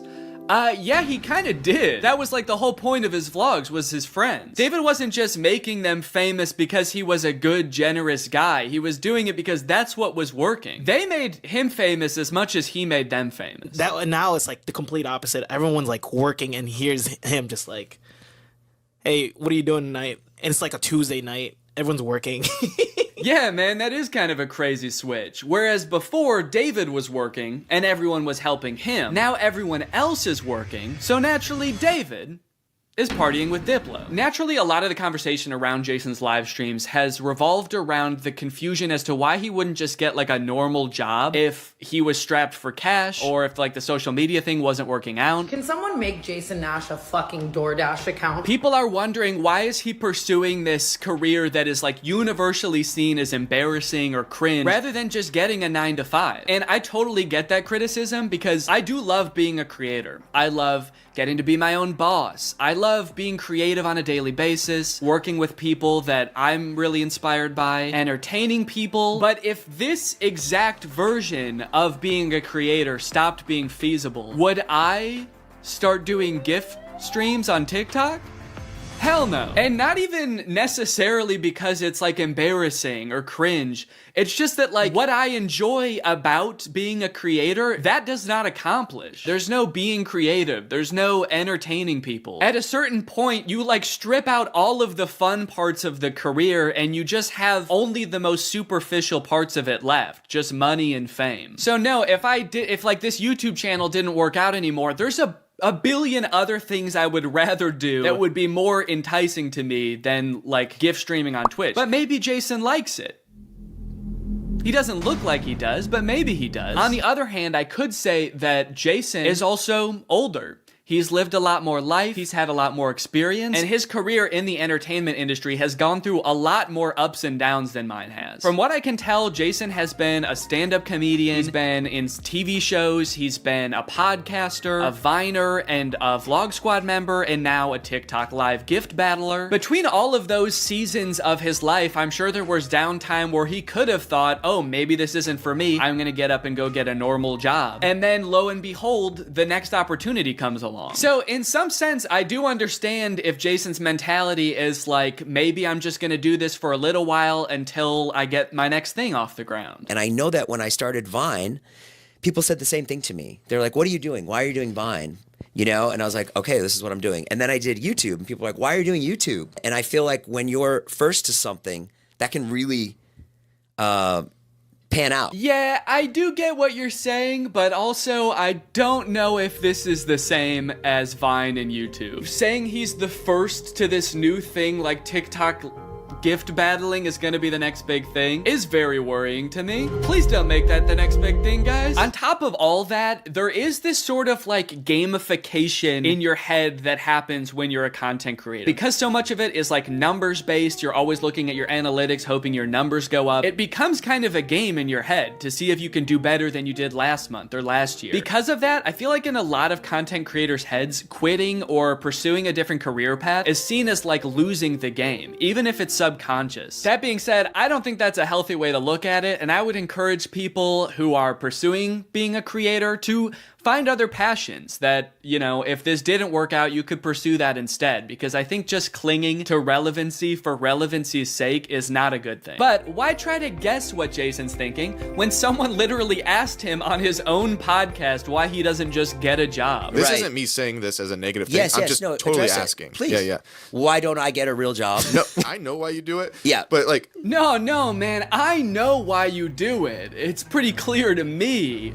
But, could you tell everyone else why you do this? Someone said that the other day, why don't you get into real estate? I'm like, I hate it. I don't have a real estate license. Bo Granny? Oh yeah, I forgot. You have to be born with a real estate license to do real estate. But darn, Jason Nash was born with a TikTok account, so he has to do that instead. Right. Now look, would I be on TikTok Live if I wasn't in like a financial hole? I don't know, probably not. But also like YouTube wasn't really working. And I needed to find something. OnlyFans. I can't do OnlyFans. This is such an unrelatable thought process to most people. YouTube is not working out for him, and his first thought is OnlyFans? TikTok begging people for money? It just comes off as being so set on being an influencer that nothing else matters to this guy. Listen, it is what it is. It's like, I was on Vine, I was on YouTube, I was on Snapchat, and now I'm doing this. Don't say it like that. Now I'm doing this. I mean, I do like it. No, man, I don't think you do. Not after that. We all saw that. So anyway, it is what it is, and I have to do it because I love it, and it's my favorite thing. Phew, that was close. Hey, we can hear you. What? You said that was close out loud. Oh no! Do you ever think about going to DoorDash or to like a? I just never thought it's it's entertainment or nothing. I don't care what it is. Like, what would you suggest I do? No. It's just that we get a job at Lululemon. From what I can gather from this clip and the way they're laughing about the prospect of being a DoorDash driver or working at Lululemon, those jobs are not even on the table for Jason. I don't know his personal finances, but Jason lives in LA, he owns a house, he has kids, he has a wife. So I feel like when he's saying things like, I don't have any other skills, what he's really saying is, I don't have any other skills that would allow me to live the exact same life that I'm currently living. And honestly, I could understand if he really does like the TikTok live streaming thing, but don't laugh at other jobs like Lululemon or DoorDash like you're so above doing them, yet you're on TikTok literally asking people for money. And I do totally get that Jason has kids that he has to support, that I'm totally empathetic to that situation. It is kind of ironic that his solution to that is to ask other people's kids for money online, but that's neither here nor there. This whole situation kind of reminds me of this TikTok I saw about a month ago. My Roman Empire is all of those influencers who dropped out of college or quit their jobs, moved to LA, then became irrelevant. Like, where did they go? What are they doing now? One interesting thing that I don't know if a lot of people know is that I feel like a lot of creators who get into this situation can actually leverage some of the connections they make while they're relevant and some of the skills that they've learned to get jobs at like marketing agencies, talent agencies, social media companies, or working for other creators behind the scenes. There's actually a lot of opportunities out there, which I would know because my first job out of college was working for a YouTube MCN. While I was still on Vine, I graduated college and I was worried that that wasn't going to be a stable career, so I actually got a job working at an MCN. And then I also worked at the YouTube channel Corridor for a while before my YouTube channel took off. So just throwing that out there, there are other career opportunities where you get to be involved in the creator space, even writing or acting, stuff like that. But it doesn't have to be your operation. You can just get a stable job. All right, it's time to talk about David again. While everyone was making fun of Jason for doing the TikTok live streaming thing, David paid him a visit on Snapchat. Dude, you're kind of becoming a legend on TikTok now. I know. Not in a good way. Yeah, but I think... And you're not subscribed yet, make sure you subscribe and turn on my notifications to join Greg. Greg is what I call my fans here on YouTube, and if you just watch this whole video, that means you kinda gotta be a Greg now. I don't make the rules, sorry. Except for that rule I actually did make, but all the other rules I don't make. All right, I'll see you guys next time. Bye-bye. The story of a Willy Wonka experience gone wrong in Glasgow, Scotland has taken the internet by storm, and I love it. I don't think I've ever in all my life seen such an impressive and inspiring dumpster fire of an event. It is just, mwah. It is just perfect. This event, which was supposed to give kids the chance to experience Willy Wonka's chocolate factory, was so bad, it prompted parents to call the police to get justice for the horrors they had witnessed. Police were called to an immersive Willy Wonka experience after families showed up to an empty warehouse. The event reportedly charged $40 per entry, that's per person by the way, advertised with AI art and said it would be a journey filled with wondrous creations and enchanting surprises at every turn. And oh, what enchanting surprises they found. Kids were all dressed up and crying, waiting for what they thought was going to be a magical experience. Yeah, that's the surprise. No magic here, just sadness. The surprise was them crying. If they called the police, that's how you know it was bad. Because they didn't even do that in the actual Charlie and the Chocolate Factory, and kids were dying in that movie. And honestly, it does look like it was terrifying.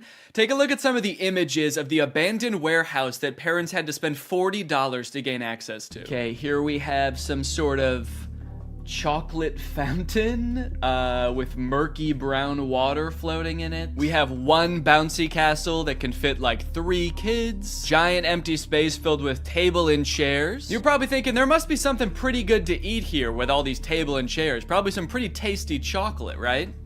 No, there was no chocolate at this event. These photos look like a crime scene, dude. These look like Willy Wonka had to flee the country after the FDA found fentanyl in his chocolate. So he has to post up in an abandoned factory to keep the business going while the feds are after him. You got this lovely scene.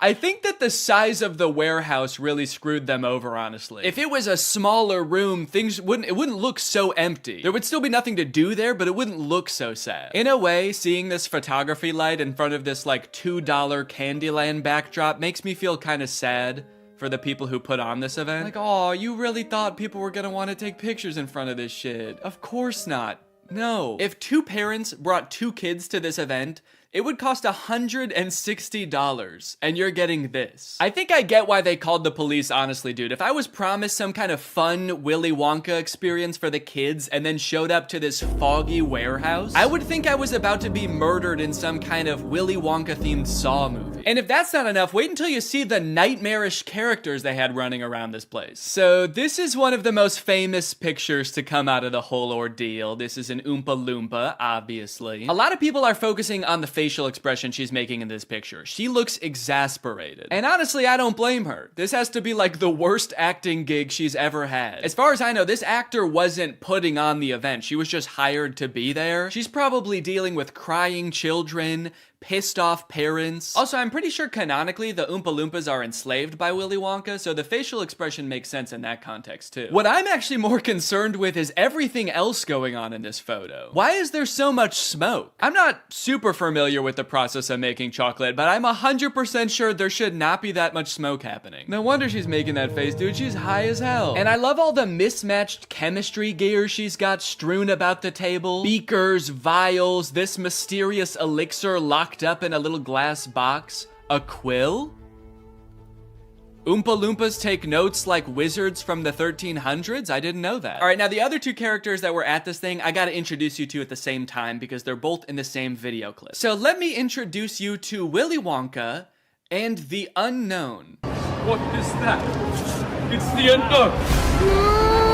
Man, what the hell? Dude, fuck everything else. I would call the police based off of that. Who is that demon? Surprising twists and turns was right in the advertisement. I would not expect to take my kids to a Willy Wonka experience and have them be accosted by a shadow figure. I can tell you that right now. It's terrifying that Willy Wonka says, "What is that?" when he sees it. What is that? Like, dude, this is your chocolate factory. You don't even know what that is?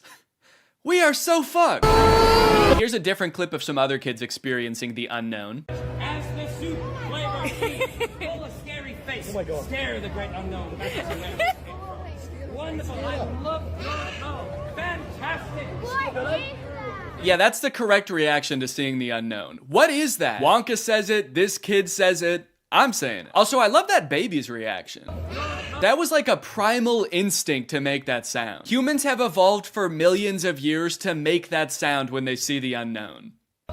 According to some reports that I've read from the event, the unknown is supposed to be an evil chocolate maker who hides in the walls and scares little children. Is he a part of the actual Wonka story? No. Was it advertised that there would be a child-scaring monster at this event? No. But speaking of the advertising for the event, one of the most insane parts of this whole story is that this company that made this event, House of Illuminati, apparently used exclusively AI-generated images to advertise this event. Surprisingly, the website is still up, so you can go and check it out for yourself. Welcome to Willy's Chocolate Experience. Dive into the whimsical of Willy's Chocolate Experience! Exclamation point, comma. So you've got images like this, which at first look like some kind of fun candy land, but then the closer you look, it doesn't really make any sense. Like, what the fuck is this thing?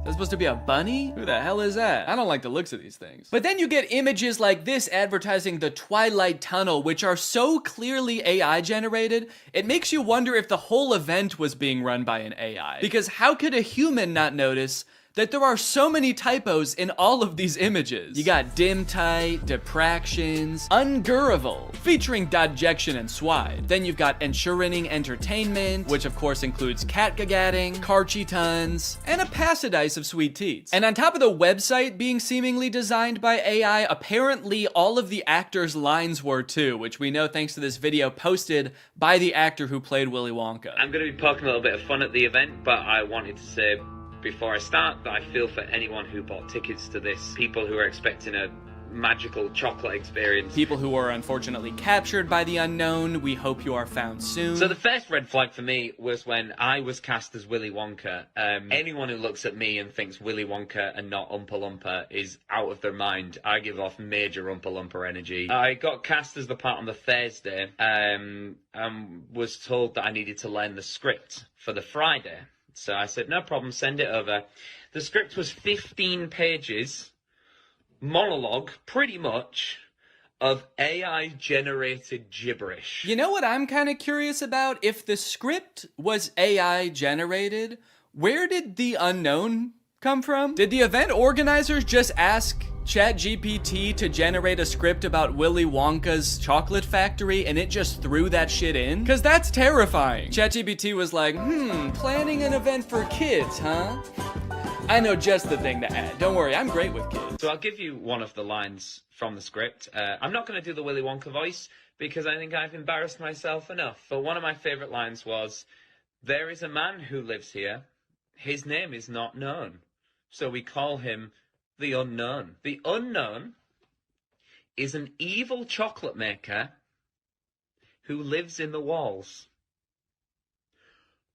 What? We were told on the experience to hand out a jelly bean, one jelly bean per child, and a quarter of a cup of Tesco's own brand lemonade. One jelly bean? All that smoke the Oompa Loompa had to endure, and she was just back there cranking out one jelly bean? Maybe the unknown was introduced as some way to canonically explain why there was no chocolate at the event. Sorry kids, there's no chocolate here today. An evil chocolate maker showed up and he shot the Oompa Loompas. They're dead now. So one of the Oompa Loompas from the event also posted a TikTok kind of poking fun at the whole experience, but the one actor we haven't heard from yet is the one that we all obviously want to talk to. The unknown. Unknown, we need to know your story. What was your inspiration for your performance? How did you get into character? The unknown must have had the worst time of any of the actors because, like, you got hired to do a performance of Willy Wonka and you got cast as a character that's not in Willy Wonka? Just like an evil spirit that lives in mirrors? And then your job for an entire day is to scare and confuse unsuspecting children who have no clue what they're in for. Every time a kid came around that corner, you just know the unknown was like, God damn it, I gotta traumatize another kid. The Oompa Loompa from the famous photo ended up doing an interview with Vulture where she describes the moment that children saw her for the first time, and it is very sad. Tell me about the moment as the kids started coming in. Did you see the innocence leave their eyes? They were quite upset. I think they were confused, but it was more the parents. I just looked at them, and I think they must have known when they looked at me. An older couple said to me, I really, really hope you get paid well for this. This sounds like she's describing people witnessing the wreckage of a tsunami or something. It's crazy. Each individual person that laid eyes on her had to take a second to mourn. When you say walk through, how long are we talking here to walk through this event? I'm telling you, this would have taken about 2 minutes. I've never experienced anything like this in my life. Dude, honestly, that's kind of smart because like 2 minutes isn't even long enough to process like the first stages of grief. You're getting these people in and out before they can even realize they got scammed. You know, they don't even know what the fuck just happened. After the police were called, people started getting refunded, the story blew up. The director of the company who put on this event did eventually apologize. I'm really shocked that the event had fallen short of the expectations of people on paper. Yeah, dude, on paper the event was awesome. No chocolate, abandoned warehouse, smoky Oompa, just like the movie. There was every intention to hold the event from the pictures. Despite not being the best light, hopefully you'll be able to see that there was every intention to hold the event. No, we know you were planning on holding the event. That's kind of the problem. I think a lot of people wish you didn't. Unfortunately, there were unforeseen circumstances and the event didn't come to light. He's like, we were not expecting that evil chocolate maker to show up. The unknown ruined the event. These issues were technological in nature. We had ordered a holographic paper that didn't arrive on time. The holographic technology in itself is absolutely fabulous technology, and unfortunately, there was a delay in postage.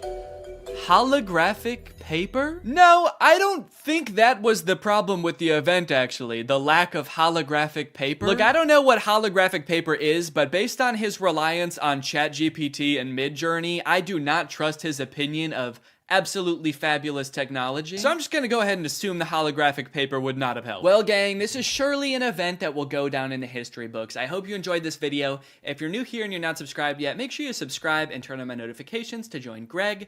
I'll see you guys next time. Bye-bye. What's up, Greg? I hope you're having a very spooky October. So I mentioned this last year in a tweet and also in the description of Spooky Man, but I know not everybody saw it, so I wanted to make this video filling you guys in. There will be no new spooky song this year, or ever again. I'm sorry, I know a lot of people look forward to them. I made Spooky Boy in, gosh, 2017, and at the time I thought it was just gonna be kind of a fun one-off song to spread a little bit of holiday cheer for my favorite holiday, and people enjoyed it. And to my surprise, the next year I started getting requests to do a sequel, which I was not expecting, because I don't know if songs usually get sequels, and maybe that should be more of a thing. Imagine Super Bass 2, Epic Bass.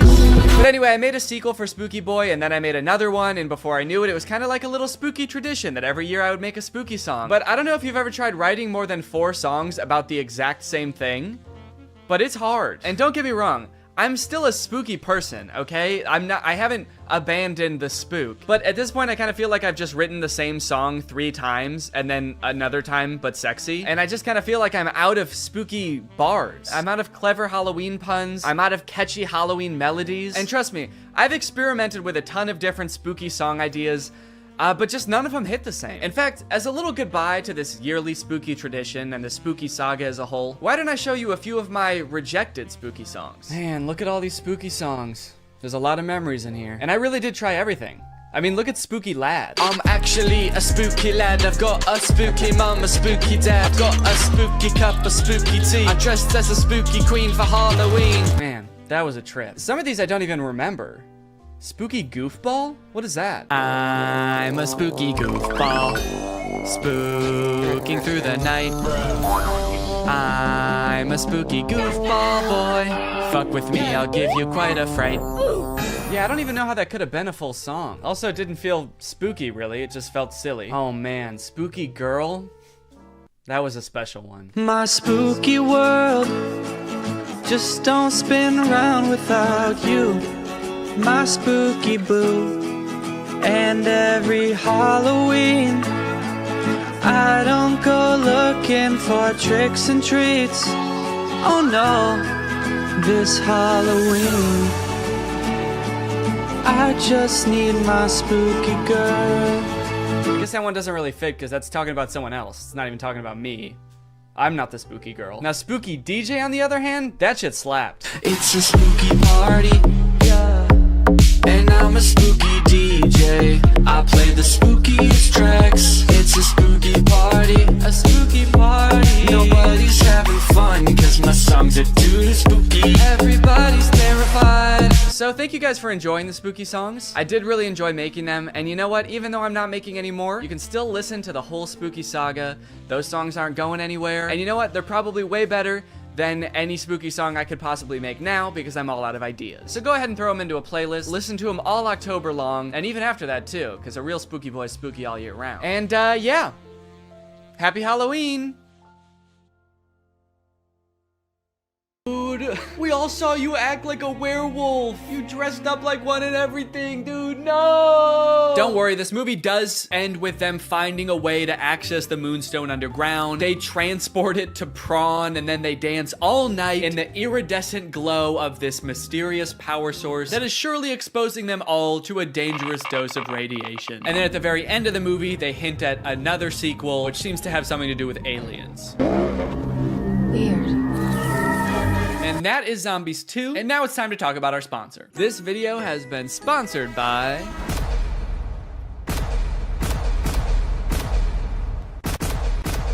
Guys, it's the season of giving, gathering, and with HelloFresh, it can be the season of saving. You can actually save money this holiday season with fresh, delicious recipes delivered straight to your door. It's cheaper than takeout, it's easier than grocery shopping, and the meals turn out so good. I like HelloFresh because I'm not really much of a chef. Okay, I don't really know how to cook well, but every time I cook HelloFresh, it ends up turning out great. Last night we had these Tex-Mex enchiladas, didn't take too long to prepare, turned out great. Honestly, best homemade enchiladas I've ever had, and I was the one who made them at home. I've got a lot going on. I've got a baby. I've got family visiting. It's a busy time of year. So sometimes it can feel impossible to get a good, nutritious homemade meal in, but not with HelloFresh. Can I let you in on a little secret? Some of their meals only take 15 minutes to prepare. How is that possible? Must be Santa. And guess what? HelloFresh is actually more than just dinners. They've got breakfast, they've got lunches, they've got snacks. So you can start skipping the grocery store for a variety of meals. HelloFresh is making life so much easier. So if you want to check out HelloFresh and for free breakfast for life, visit the link in the description or scan this QR code. One breakfast item per box while subscription is active. That is free breakfast for life with HelloFresh at my link. Again, this QR code. Don't use a different QR code, it won't work. Thank you to HelloFresh for sponsoring this video, and thank you to you guys for checking out HelloFresh. All right, thank you guys for watching this video. If you're new here and you're not subscribed yet, make sure you subscribe and turn on my notifications to join Greg. We are the fastest growing army on YouTube. Do not look that up. I'll see you guys next time. Bye-bye. What's up, Greg? I've wanted to make a video about the High School Musical movies ever since I started making videos about DCOMs almost 5 years ago. More so as just an excuse to go back and watch them, because when I was a kid, I really liked these movies. And if you're a millennial, chances are you did too. And you were also too scared to admit that to any of your friends. I don't know why as an 11-year-old I felt the need to pretend that I didn't like a movie that was, you know, made for 11-year-olds. As if all my friends were gonna be like, High School Musical? I don't know, man, sounds a little immature to me. I only watch war footage. I'm a very violent young man. Either way, something I did not realize is while Troy's dad is the most stereotypical Disney dad to ever grace the screen. Not only is Mr. Bolton Troy's dad, he's also the coach of Troy's high school basketball team. So instead of getting ready for the parties, he's making Troy run drills in the hotel gym. Am I going left? Yeah. He looks middle, you take it downtown. Well, Troy, it's New Year's Eve. You know what that means. That's right, Dad. I might finally get my first kid. Fake right! Take the ball downtown! Troy's mom comes to get them for the party, and Troy asks if he can have one more basket with all of the confidence and swagger of a real high school jock. Come on, one more. One more? Just one more basket, please. Troy shows up to the teen party and is immediately yawning his face off. All right, hell yeah. This is clearly a popular jock who knows how to party. Somehow, despite being the two most bored people at the party, to the spotlight operator's credit, they actually do crush it. They both get up there and they're nervous at first, but then all of a sudden, Troy's voice, it's like it changes almost, actually. It's like his voice changes from his voice to like a professional singer's voice. Because that is what happens, actually. Living in my own world. Now who'd have ever thought that? I think this might be like the most well-known High School Musical trivia, but for the vast majority of the first High School Musical movie, it's not Zac Efron's voice singing. He had a voice double. His name is Drew Seeley, and he never appears on screen in the movies. He also apparently didn't even realize how big of a movie High School Musical was, and forgot that he had done the vocals for the movie until it came on the TV while he was working a shift at P.F. Chang's. Apparently, he tried to convince his coworkers that it was really him singing in the movie, and no one believed him. It's kind of funny because the whole point of the movie is kind of like, hey, basketball guys can sing too if they wanna.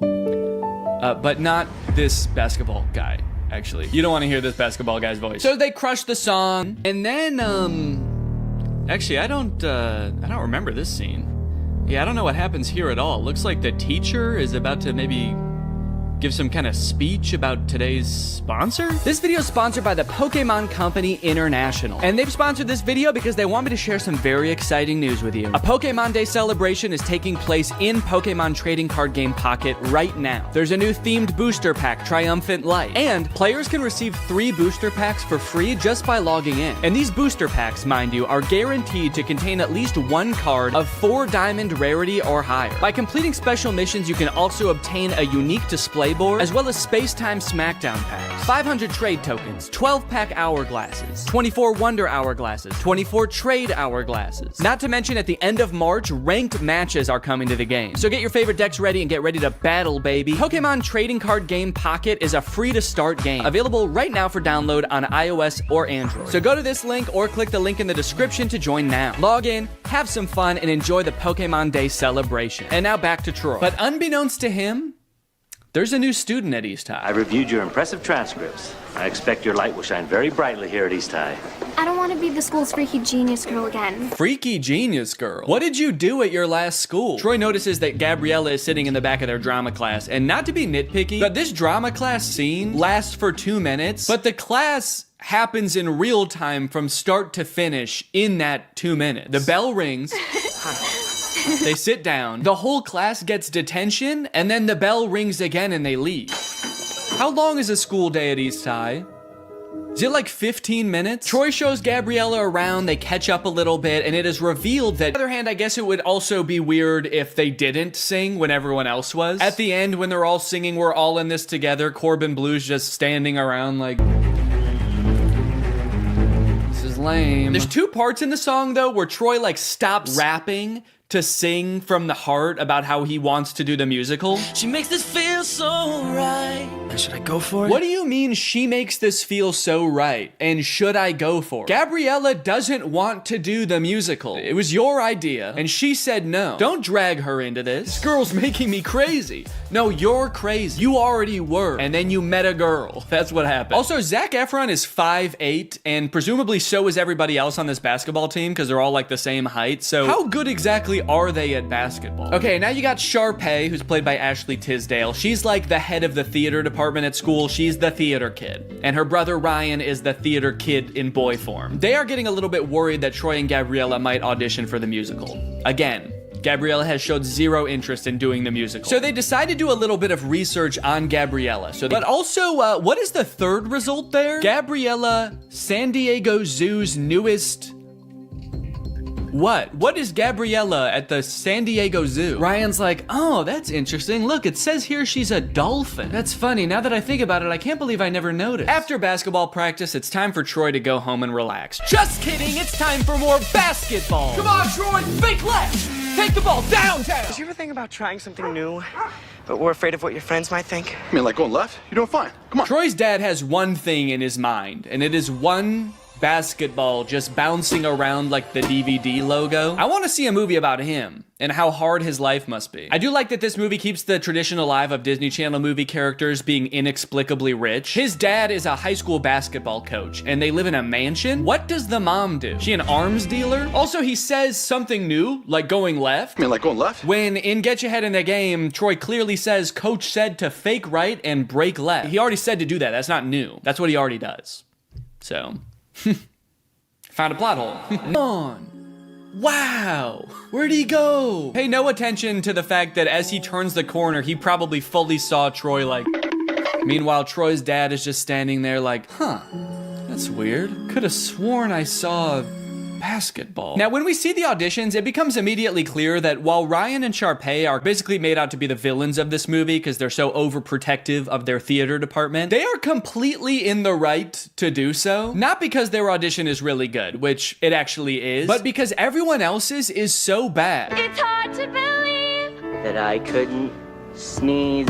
It seems that no one else in this entire school can even sing. It seems like they actually don't even have a concept of what music is. So like, yeah, I would actually be hoping I got the lead too. It is funny how they all act like they can't sing, and then anytime there's like an actual musical number as part of the movie, every member of the student body sings their heart out like the Rentas do. What's going on there? So Troy shows up to audition, and then Gabriella shows up too. I guess, turns out she actually did want to audition. I don't know. I don't know if Troy threatened her or what, but she shows up. But they are too late to the actual audition, so they don't get to audition in time, but they stick around afterwards and just sing an audition anyway. And Miss Darbus, the director, hears them and decides, you know what, you guys get a call back. Understandably so. She's working with a very small talent pool. Here comes two people who know what a song is. She's got to hold on to that. And probably too much of it has come from me. I can't help but feel like all that screaming at you and making you play basketball until your hands bleed has had some kind of negative effect on you. But all I want in life is for you to be happy.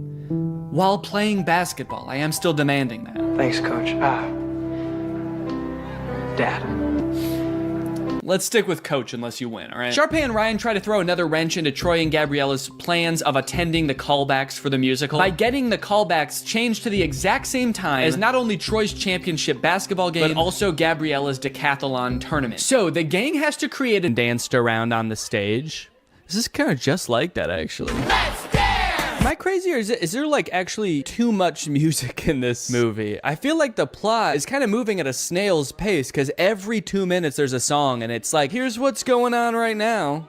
We're thinking about going to prom. We're Troy and Gabriella. We like each other. Also, the stakes feel very low right now. What am I supposed to be worried about right now? Troy is like, I don't know what college I want to go to. And Gabriella's like, I also have choices to make. I still have decisions to make too. And she has not elaborated. And so I don't know what I'm supposed to be worried about. Now they're at some kind of junkyard. Just hanging out at a junkyard as if we've always known that this is what they do. You see what happens when you do a show? You're like 5 people. Yeah, but what's so bad about that, man? We used to come here as kids, we'd be 10 people. Yeah, I remember that because they used to talk about that in all the other movies, how they used to come to the junkyard. take it back to the place where you know it all began. Finally, the boys are back at the junkyard. So that we had a song establishing that Troy and Gabriella are in love. Now we have a song establishing that Troy and Chad are friends. This kind of reminds me of senior year in high school when I danced around in the junkyard with my best friend and we sang a song about how the boys are back. It's weirdly similar, actually. Oh. Whoa! The junk men who live in the junkyard are here. What's going on? What if Troy and Chad turn around and see them and they're like, whoa, what the fuck? Who are you? Maybe I'll just stay here next year. Stay in Albuquerque? That makes no sense. And why do I always have to make sense? Why do I always have to make sense? Why can't sometimes I just say, What are you gonna tell me about this Juilliard? The only dad to ever be pissed off that his son is getting considered for a scholarship at one of the most prestigious colleges in the country. Hey, Troy, come on. Ah, damn, he's too fast. Get back here. The director for that scene was like, okay, how could you guys like run away but also walk away at the same time? Oh no, he's going crazy again. Painful basketball time to scream and shoot some hoops. I like that little pouty dance up the stairs. Okay, Troy, for this one, you're a pouty toddler. Now you're a crab.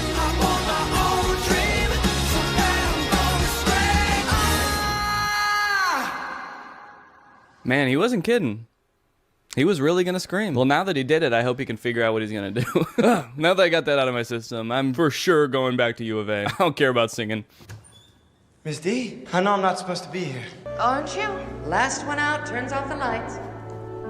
You know, she might seem cool about Troy being there right now, but as she walks through the school to get back to her car, she realizes he totally trashed the place. She's like, he tore down posters? He flipped an entire hallway upside down? How did he do this? I don't think I can do it, Troy. Uh-oh. Is that a Dr. Pepper in the background? That looks good. I've chosen basketball.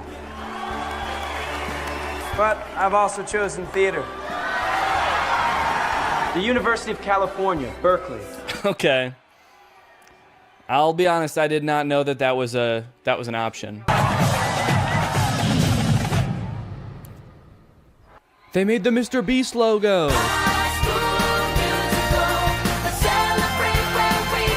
I like that they're performing for the camera and not for the audience who's here to see them graduate. They're just like facing away from the bleachers. All their parents are like, damn, I wish I could see their faces. I don't even know which one's my kid. Now they're all just gonna smile at the camera for the rest of their lives. They say, we're not going to college, baby. We're gonna stare at this camera forever.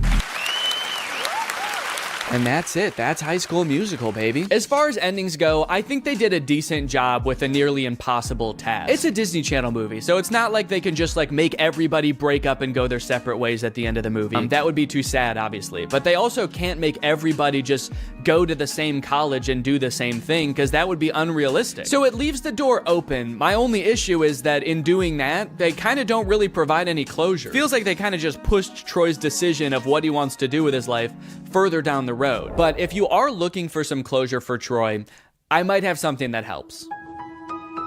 I mentioned earlier that the character of Troy was inspired by one of the writer's real high school teammates. But when I read that for the first time on Wikipedia, I was surprised to find that that teammate has his own Wikipedia article. And that's because that classmate, Lynn Swan, went on to be a professional football player, playing for the Pittsburgh Steelers and winning the Super Bowl 4 times. This man is the real-life Troy Bolton, and that might be the least interesting thing about him. In fact, he might not even know. It really helped you in your game. All the things that ballet taught you, you applied that to the football field. Touchdown, Pittsburgh! Did you catch any flack from your teammates about taking ballet? I mean... Oh, always. It's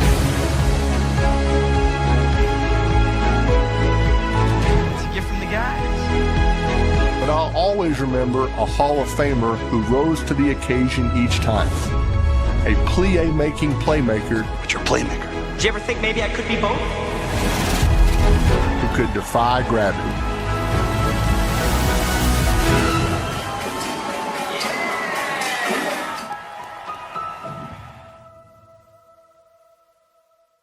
What's up, Greg? New technology truly fascinates me. A new gadget being introduced to the world has the potential to change the way we live, learn, and communicate. Or, more interestingly, it could flop and become a laughingstock of the internet.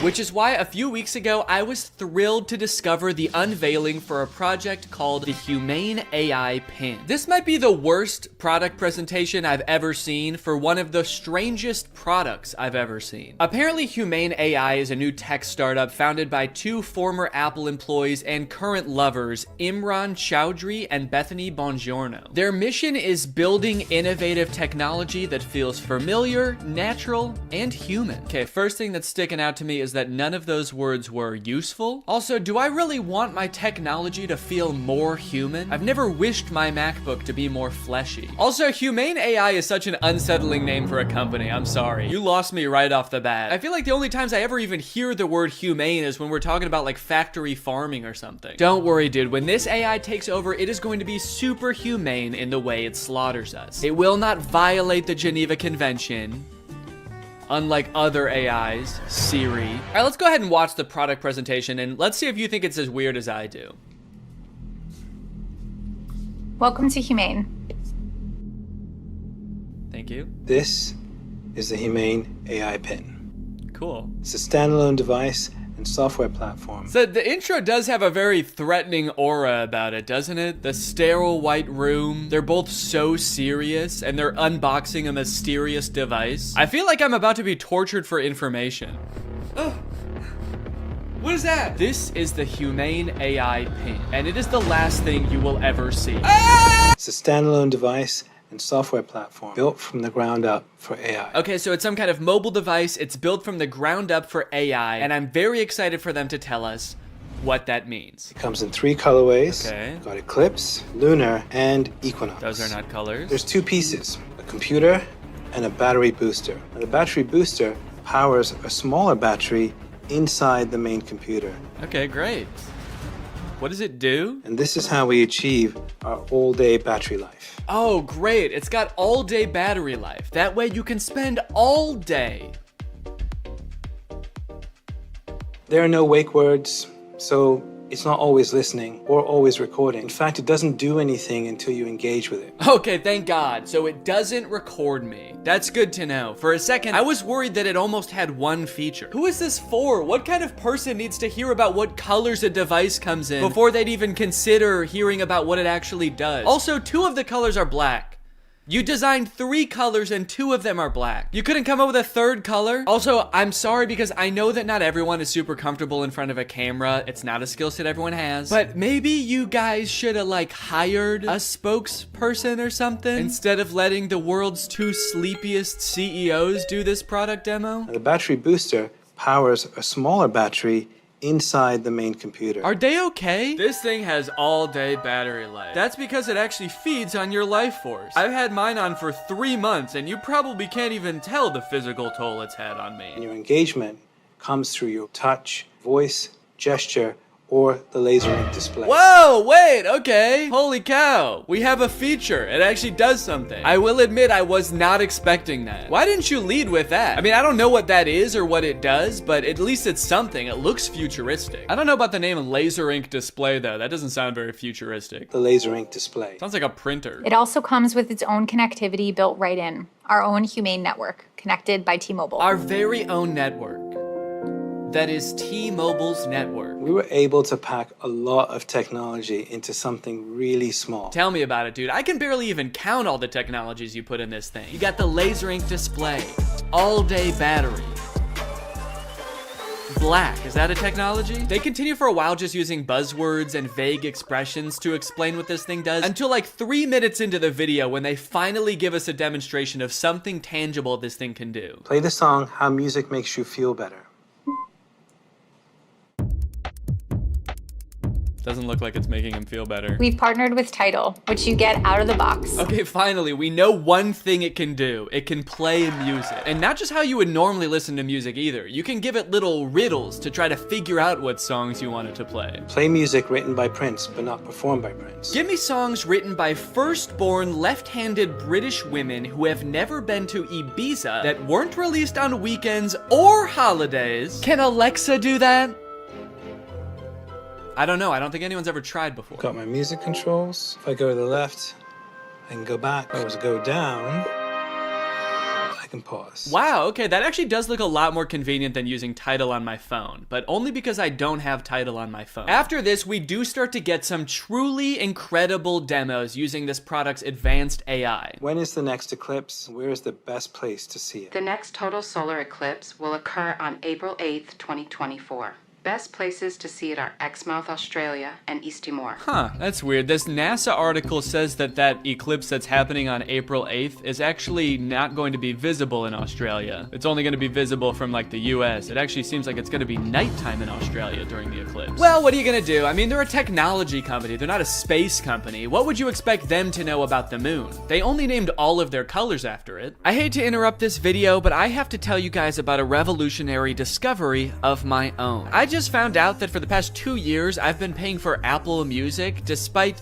not having any recollection of ever signing up. I don't use Apple Music, but nevertheless, I've paid them like $200 without ever even having used their service. I think this is a pretty relatable issue in this age of subscription services. And something like this could be happening to you too, but luckily, today's sponsor, Rocket Money, is here to help. Rocket Money is the personal finance app that helps you cancel subscriptions, lower bills, and manage your money better. Rocket Money is super helpful with things like my recurring Apple Music charge, because not only does it help you identify recurring charges, it also helps you cancel them. You can actually cancel subscriptions right within Rocket Money's app with just a couple of taps. You don't got to worry about navigating the service's own website. You don't got to worry about pesky customer service calls. Here's why I think this is going to work for you, because Rocket Money has saved its customers an average of $720 a year, with over $500 million in canceled subscriptions. So to save more and spend less, join the over 5 million members using Rocket Money today. Go to rocketmoney.com/Danny or click the link in the description to get started today for free. And you can also unlock even more features with premium. That's rocketmoney.com/Danny to get started for free. Thank you to Rocket Money for sponsoring this video. And now back to said video. How much protein? These almonds have 15 grams of protein. Great. Those almonds for sure do not have 15 grams of protein. An entire cup of almonds has 20 grams of protein. This dude was holding like 9 almonds. Did I think he was asking about his whole hand? Because that actually might be accurate. I'm gonna eat it. Enjoy it. Guys, I hate to say it, but I don't think your thing works. You only asked it to do a couple things and it got 2 of them wrong. He does do a demo where he sends a text later in the video and that seems to work. Tell Andrew I'll be there later tonight. But to be fair, we never see the person receive the text. I got a weird text from Imran that just says, learned how to go potty big boy style. Interestingly, after people started to realize that all of the information in this demo was wrong, they actually re-uploaded the video pretending that the pin gave the correct answer the entire time. How much protein? A half a cup of almonds has 15 grams of protein. Don't believe it. That's humane propaganda. The AI pin allows you to shop in the real world. How much is this online?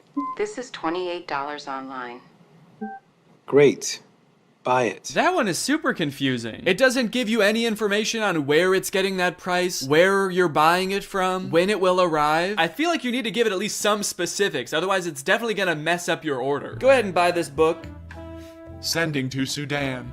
No, send it here. You didn't specify. Sending to Sudan. Shit. Now, if you're wondering how you can get one of these things, the prices range from $700 to $800 for the more expensive colors. And they're estimated to ship in March of 2024. Now, you might be thinking the price of $700 is a little bit high for this thing, but think about it this way. What other product on the market can so accurately tell you how many grams of protein aren't in 9 almonds? Okay, they've also got this little short film about the human experience using their AI pin. Isn't life about what we experience?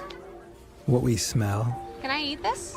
Yes, dragon fruits are low in sugar. What is this thing, my mom? Can I drink this? Not before you finish your vegetables. And say please next time. What did you just call me? I am your pin, young man. Dude, I want to buy this thing just for that feature. I want to hold every object, creature, and human in front of this thing and ask if I can eat it. Do you need something from me? Can I eat that? Analyzing. Oh, no, you can't eat me. I'm a person, so. High fat content detected. Rude. 1 gram of protein detected. That can't be right. Tiny balls detected. All right, what the hell? Enjoy it. Yes, yummy. Wait, stop. No, you cannot eat me. I'm a human. All right, man, who do you think I'm gonna trust? You or my $700 pin? Last time I checked, this pin doesn't have tiny balls. This thing tells me what to eat, when to eat. It even suggested this very fashionable outfit I'm wearing today. Is that why you're not wearing pants? They're in Sudan. What we hear. Hey, what should I get here? What is this interaction? Who are those people? Does he know them? Man, if he's in a different country where he doesn't speak the language, I would not trust that pin. Based on everything we've seen so far, who knows what it's saying to these people? What we see.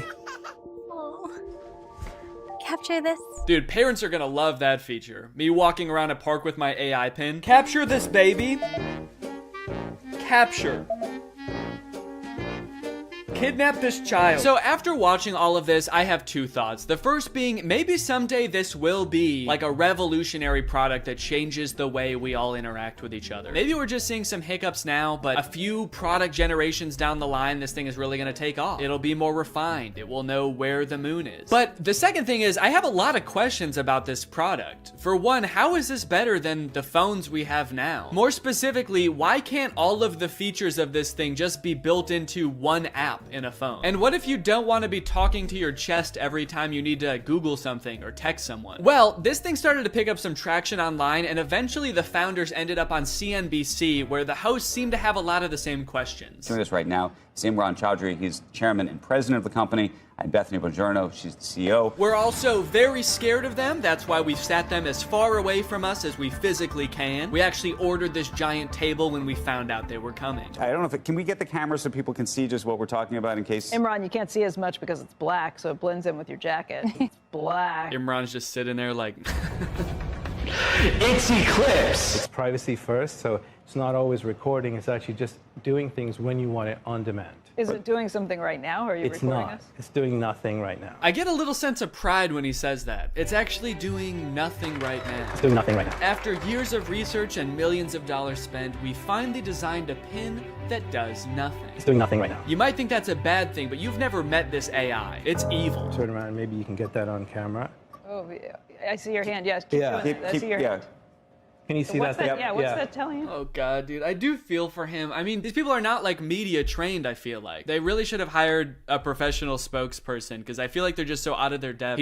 He's got like the worst camera angle possible to show this thing off. His hand is shaking. Imagine a little alert pops up on the screen that's like, high heart rate detected. Is Squawk Box the name of this show? I'm not familiar with it. I never heard of this before. Or is this some kind of jab at their device? Formal Apple designers peddle their snake oil Squawk Box. You can use it however you want. Like what? Like what? Tell me something you would use that for. Okay, it sounds like this host is thinking the exact same thing as me. What is it? Tell me one thing. Then they just start like drilling them. They don't even let either of them finish answering their questions. They just like are bombarding them with reasonable questions about this device. That you've got in, stuff that you do just all the time. How would I know without seeing a screen? A user LED called. So that's what I want to ask you about. This is brutal, man. Let the poor guy speak. Just at least let him finish answering your questions, man. I mean, he's not actually gonna answer them. He's probably just gonna say AI over and over, but just let him finish his sentence. Sometimes I'll be at a meeting, right?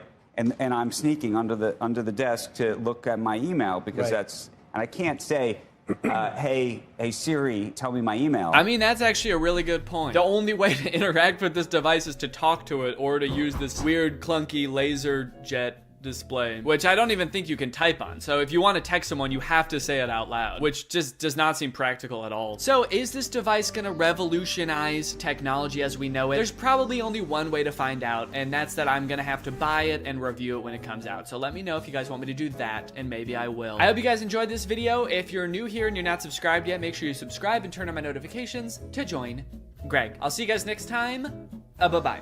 After MGK released his song Emo Girl and then followed it up by appearing in a bunch of insane interviews with Megan Fox talking about their love life, I think we're pretty good on MGK for a while. We don't need any more music. We don't need any more public appearances. We're good. We don't need to know any more about MGK's personal life. And folks, I think MGK finally took notice and he listened. He said, all right, look guys, I get it. No more music, no more interviews. I'm gonna take some time and I'm going to release a stoner comedy movie instead. So he hunkered down and he wrote and directed this movie, Good Morning, which currently has a 0% on Rotten Tomatoes. We got a good thing going here. 2 movies in a row with 0% on Rotten Tomatoes. What's the opposite of a Renaissance man? You know how people, when people can like act and sing and direct, like Donald Glover, people call him a Renaissance man. MGK is like a Dark Ages man. MGK is a medieval man. Also, sorry if I sound sick. Sorry. The moment this movie starts, MGK, aka his character London Clash, gets kind of a weird good morning text from his girlfriend Apple. Who's texting me?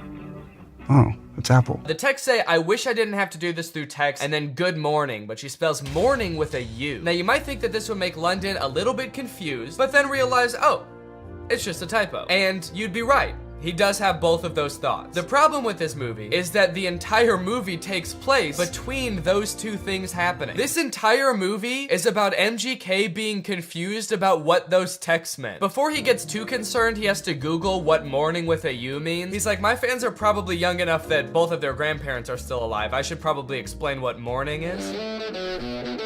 Well, today should be interesting. Yeah, they let you know right away that this movie was written by a millennial. Well, today's gonna be kind of weird. MGK wrote the entire movie like this. So this just happened. Yeah, so the conflict at the beginning of this movie is that London thinks that Apple is breaking up with him. That text was a breakup text. Sorry to have to do this through text. Good morning, as in like happy morning our relationship? What kind of person is Apple that he assumes the text good morning means have a good time with your depression now? Look, this relationship isn't working. We're just growing apart. I just feel like you need to have a happy morning now. A happy grieving to you, good sir. When they introduce this character, she better be like wearing a top hat and carrying around a cane. It's gonna make a lot more sense when that happens. Good morning, good morning. Today might suck, guys. I'm adulting today. All right, guys, it's time to attend the MGK School of Acting. You're about to step into an ice-cold shower. How do you react when the water hits your body? Shiver! Rub your arms to make yourself warm. Okay, those are good answers. Let's ask Professor Gun Kelly. Ooh, sorry, you guys all get Fs. Your punishment? You have to look at MGK's ass. That is just horrendous. I never wanted to see that. You know why it sucks when you're going through it with your partner? You're not going through it with your partner. She sent you one understandable typo, dude. Everything's fine. You're fine. Yo, does this look like a breakup text to you, or am I tripping? Yes. Yeah, dude, take it from the weirdest looking man you've ever seen who falls asleep in his cereal mid-conversation. That's a breakup text. I don't mean to shame this man's appearance. I think Cody Ko looks great here. This is Cody Ko if TMG made hyperpop music. This man has never sent a normal text in his life. I'm surprised he wasn't like, no, that's about as incoherent and cryptic as I usually am in my text. You're probably fine. His friend is clearly sick. At the beginning of the scene, he throws up on the microwave, and at the end of the scene, he drowns in his cereal bowl, and MGK leaves him to die. MGK, your friend is sick. Help him. And so am I. Goddamn. Also, just like a fun little continuity note, at the beginning of this scene, there wasn't a water bottle on the table, and then at the end of the scene, there is. So, that's probably why this movie has a 0% on Rotten Tomatoes. Ass continuity. I'm a stickler for details. Meet Kennedy. Uh-oh, guys. Megan Fox is here, and she is not like other girls. Megan Fox plays a girl named Kennedy, who's actually not the main love interest in this movie. Her character is actually lesbian, and at the beginning of this movie, MGK explains how, like, she hates boys, but she lives with all these boys, and so she's moving out, which MGK explains right after he forgets his line. It's in rice. Come on, you got it, dude. You wrote the movie, you should know it. Please don't move out. Yes, he did it. He remembered. It's a pretty long line. I'll cut him some slack. Throughout the beginning of the movie, they're constantly introducing new characters, and every character in this movie has some kind of weird quirk. This friend like did too many drugs at a music festival and now he's kind of loopy. This guy is always throwing water balloons at people. This guy like smokes a lot of weed. It seems like MGK wrote this movie with just a bunch of crazy weird characters because the only like joke that he can think of to put in this movie is another character saying something weird or dumb and him just kind of looking at them being like, that was kind of weird or dumb. Mercury is in Everglades. It's retrograde, Leo. Every time he introduces a new character, there's narration that explains what the weird quirk about these characters are. This is Angel. Meet Maxine Goldberg. But they kind of don't like explain really what I want to know about these characters. This is Dylan. I met him when he was working at In-N-Out and he used to hook me up with free burgers and shakes. He's been my boy ever since. We don't care that he used to work at In-N-Out. That is so irrelevant. Please tell us why he's so sick. Why is he throwing up and passing out? That's more interesting. The reason that London Clash is so rich and cool that he lives in Rice Gum's house is that he is an actor. So throughout the movie, he's doing actor type things. Like he films this self-audition tape. I don't really know what he's auditioning for. It kind of seems like he's auditioning for everything and also nothing all at once. Okay, this is my impersonation of Draco Malfoy. Looking for drugs. Where's the pot, Potter?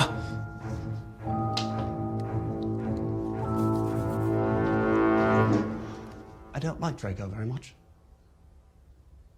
Honestly, this scene is pretty sad. I felt bad watching it. They don't explain what he's supposed to be auditioning for in this self-tape, but whatever it is, Jake Novak has a better chance of getting the role. I want to be the next SNL cast member. Now here's where the movie prevents the second conflict. That's right, this movie has two conflicts. The first is he gets that text with the typo, but the second is that today he has the biggest audition of his career. And no, it wasn't that self-tape audition. I guess they just kind of threw that in for goofs. He's auditioning to be the next Batman. I'm still waiting to hear from my agent about this Batman role. So, throughout the movie, London is faced with two equally important problems. The first, he has to prepare for the most life-changing, career-making audition of his life. And the second is that he's having a little bit of trouble getting a hold of his girlfriend. The stakes can't get much higher than this, folks. But Danny, can't he just prepare for the audition and then try to get a hold of his girlfriend later that day or tomorrow at the latest? No! They could be dead tomorrow. Especially that one guy. He could die any second. They have to do both of them today. This movie kind of feels like a Lele Pons YouTube skit from like 2017, but instead of like 10 minutes long, it's an hour and a half long. From the sound effects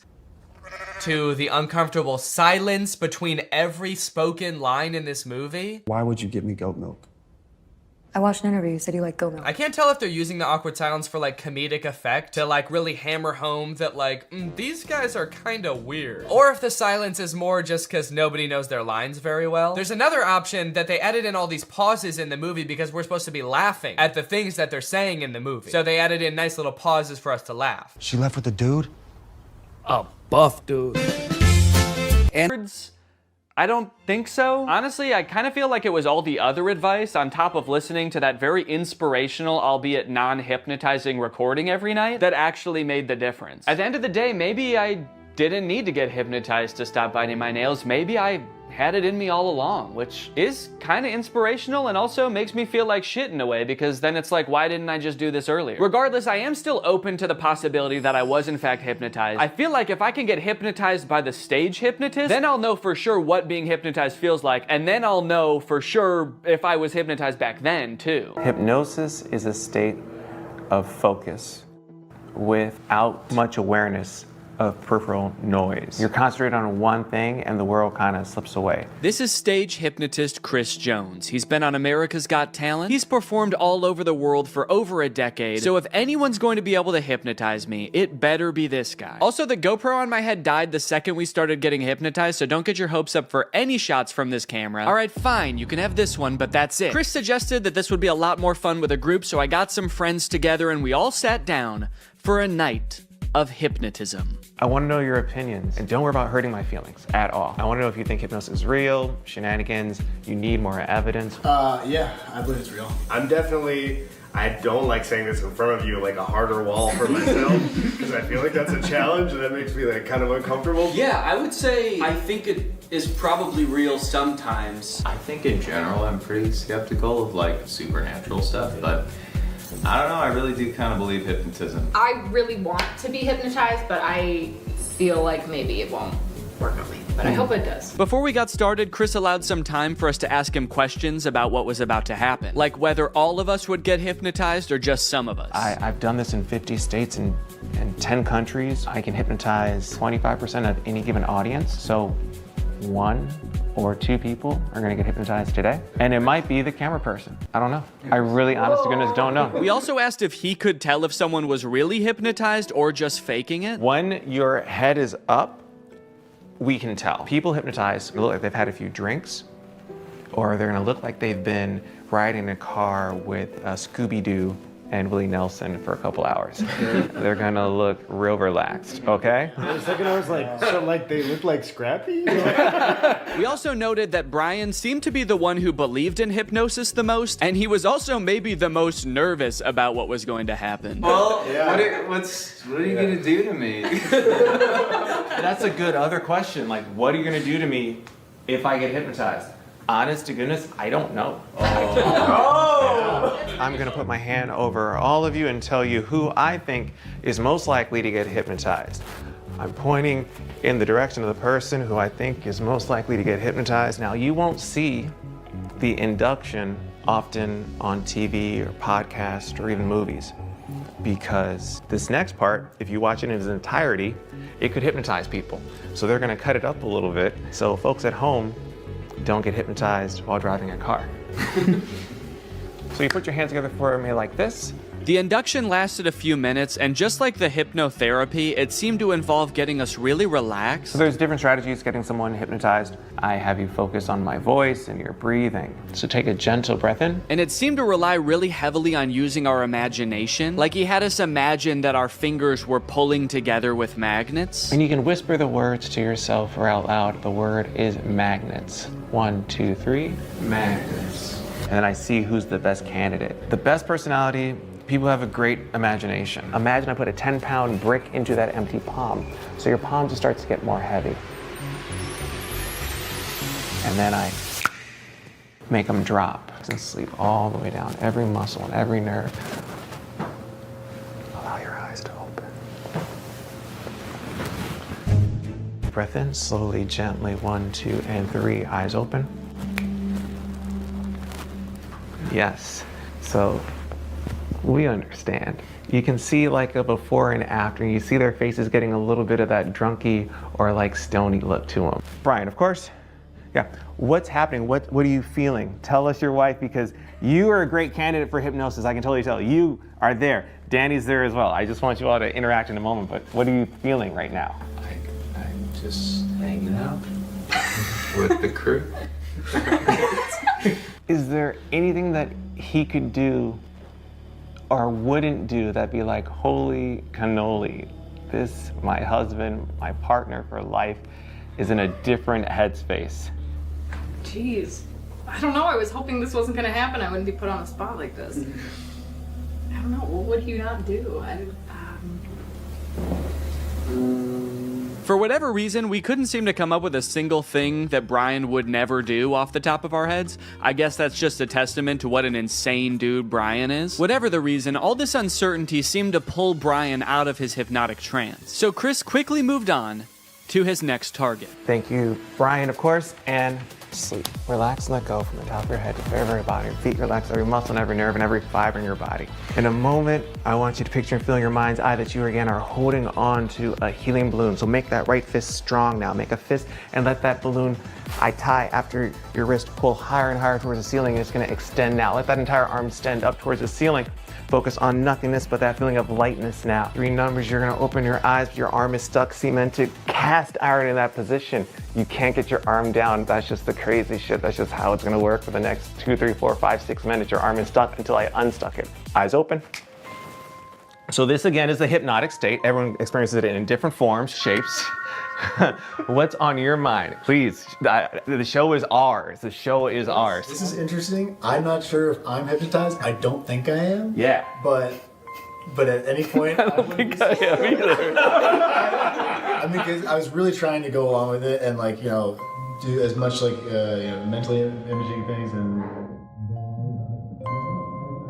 I was like, he's not focusing on me for a reason. And it will all make sense in the end. Yes. Question? Can you put your hand down, or is it? I think so. It did feel stuck for a little bit. Yeah. It does feel like it wants to be Not up. going down. Yeah. Well, it did just now, right? Is that okay? And I can't help but notice what we can all see clearly. That arm is back up there. That's like the resting position for you right now. Is that's not natural. Yeah, that's how his arm always is. That's how my arm always is. Point one finger on that hand. When that finger touches you on the face, and it will, you're gonna go back to that state of deep relaxation again. Cool. This is a text message. All right. All right, you can share that with your husband. Go to sleep, Brian. Go to sleep, Brian. Great. Sometimes you get some folks. Okay.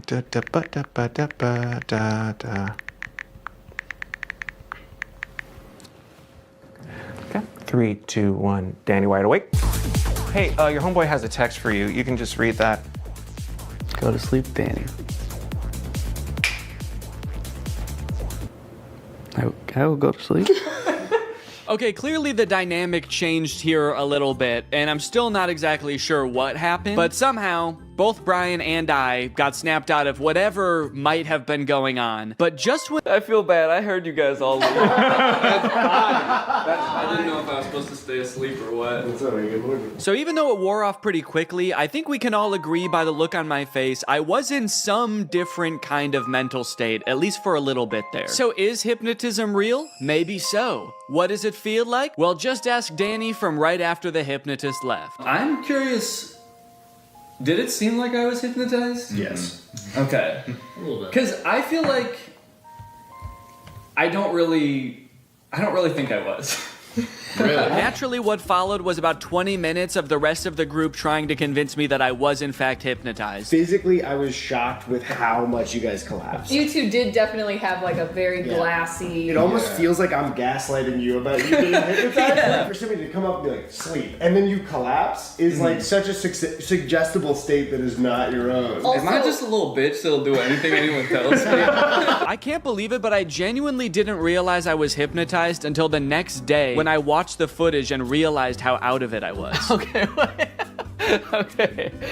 No, maybe I see a little bit of what he was talking about there. I do look a little bit out of it, actually. I guess in the end, hypnotism is real, but it doesn't feel at all how I thought it would. It kind of just felt like I was very relaxed, maybe even a little bit tipsy or like dazed. It honestly felt kind of good, and I think you can tell I was a little extra giggly. Hey, look, it says all those things on Google too. That's crazy. I didn't have to make this video at all. Now that I know what it's supposed to feel like, I guess I could say it's possible that I really did get hypnotized to stop biting my nails too. I just didn't understand what it was supposed to feel like. But I still don't know that I recommend it for the $450 I ended up paying, especially when there's a bunch of free hypnosis sessions on YouTube you could probably just try. Damn, I can't believe I'll never bite my nails again. Thanks for watching, guys.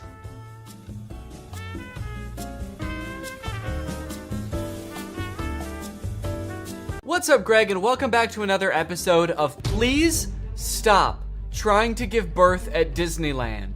Please. Did you guys know about this? I just found out this is a thing. Women are trying to give birth at Disneyland in order to get a free lifetime pass. Don't do that. As I'm sure you guys are aware, because Disney is such a huge company with so many adoring fans and people love going to Disneyland, there are a ton of like urban legends and lore surrounding the Disney parks. You guys may have heard of some of the more outlandish ones, like there's one that like Walt Disney's head is like frozen and buried somewhere at Disneyland or something, or like like it's like Buzz Lightyear's head on the Toy Story ride or something like that. But today I wanted to sort of dive into some of the urban legends surrounding the Disney parks. Mostly the strange things that Disney adults do at the Disney parks. Although some of these things are so weird that I hesitate to call these people Disney adults, some of these things are a little extreme. Kind of feel like I should call them something else. These people are like Disney extremists or something, I don't know. The first one, like I said, women flock to Disneyland to give birth and get a lifetime free ticket, which is such a bad idea on its face. Like, please give birth in a hospital, give birth where there are like medical professionals around and not like a chipmunk. And the worst part of it is obviously this perk is an urban myth and does not exist. This is not a real thing. Laboring women have shown up at Disneyland in the hope that their bub will be born there and get a lifetime free ticket. But guess what? That perk is an urban myth and does not exist. Important to note, this article is Australian. That's why they're calling the baby bub. They're talking about a baby there. They're not talking about like a bottle of champagne or something. I'm going to Disneyland and giving birth to that bubbly dude, which is also what I call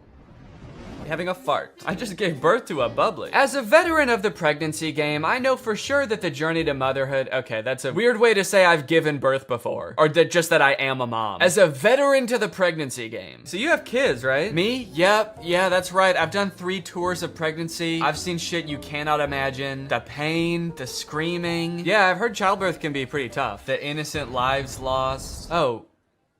What? The airstrikes. So many civilian casualties. Are we still talking about giving birth? Yes. Laboring women are racing to Disneyland's gates in hopes that if their baby is born there, they will secure their child a lifetime pass. Okay, so the article goes on to describe that there are people that have given birth at Disneyland before, and people have tried to replicate it and give birth at Disneyland, and they've gotten caught, and it hasn't gone well. I do feel like the article is over-exaggerating, though, saying that laboring women are racing to Disneyland's gates. Like, pregnant women have, like, the baby already coming out and they're shoving it back in, like running into Disneyland. There's just like a crowd of angry mothers-to-be banging on the gates in front of Disneyland. Let us in! We must release our spawn! Like making a break to the Pirates of the Caribbean ride to do a water birth. I just feel like they're exaggerating a little bit. I don't know if I would characterize it quite like that. So you're probably wondering how this rumor started. Like, did Disney ever at one point give a lifetime pass to someone whose baby was born at Disneyland? Well, I will let this TikTok explain that. Today in Disney history, the very first Disneyland baby was born. Rosa Salcedo gave birth to a 6-pound, 10-ounce baby girl on a bench on Main Street, USA, right outside of the Plaza Inn. Can you imagine visiting Disneyland as a family of 2 and coming out as a family of 3? Yeah, I can actually. But not because I'm gonna give birth. I'm gonna kidnap Donald Duck. You're my child now, Donald. The perfect happy family of 3. Husband, wife, and my uncle Donald Duck, who I've been holding at gunpoint for the past 16 years. There have been 4 babies born at Disneyland, and all of them have been girls, but only one has their own Disneyland birth certificate. So that might not have sounded significant, but that's actually how the rumor started. The first baby that was born there, Teresa, got a birth certificate that was just like a Disney birth certificate that says like, this is the first baby to ever be born at Disneyland. And I guess like word got out that this baby got some kind of special certificate, and then people just started assuming like, oh, that's a lifetime pass. That baby got a lifetime pass. And from that moment on, has just been a rumor that if you give birth at Disneyland, your baby gets a lifetime free pass. So honestly, if you're like that big of a Disney fan and you do this, you don't even get a lifetime pass. You still have to pay to go to Disneyland. It's just your baby that gets in for free. And I kind of feel like babies get in for free to Disneyland anyway. Is that true? Children under the age of 3 get in free to all 4 theme parks and 2 water parks at Disney World. There you go. You want your kid to get in free to Disneyland? A better conspiracy would be just pretend they're 3 years old for their entire life. That shit could actually work. The article goes on to talk about a time where someone has tried to sneak in to give birth at Disneyland, and they hid in the bathroom while going into labor until I guess employees had to like assure her that her baby would not be getting a lifetime pass, and then she was like, oh, okay, fine, then I'll just go to the hospital. Once they assured her that she would not be receiving a lifetime passport, she came out and accepted the ambulance ride to Western Medical Center where her baby was born shortly thereafter. I don't know about you guys, but it kind of sounds like she failed the test. If you know anything about Disneyland, you know how well the cast members there, all of the employees, all the staff, all the people in costumes are trained to like respond to every circumstance. It sounds like you just entered the giving birth at Disneyland experience, and honestly, you didn't make it to the end where you get the prize. It also says that this discussion board, The Laughing Place, has some hilarious forum chats about this topic. So I guess other people have been like sharing stories about this happening on this forum, but when I clicked on on it, it turns out that it doesn't exist anymore. Which kind of sucks because I wanted to find out more times that this has happened, but honestly, it is probably for the best. Kind of sounds like they were talking about some pretty sick shit in there. You think you're gonna go to a Disney forum and see people talking about like, my favorite movie's Coco, but instead you see people talking about like, I'm gonna give birth inside of Pluto's house. I'm gonna go to Disneyland and get fucked by Goofy, and then Goofy's gonna be the father of my child, and I'm gonna give birth on It's a Small World. And I'm gonna make Elmer Fudd cut the umbilical cord. Is Elmer Fudd a Disney character? I actually don't think he is. But he's gonna be there anyway. And then me and my freak mutant, half goofy, half human child will both get lifetime passes. Free pass for life for my little freak. Passes or not, being born in Disneyland is a pretty cool claim.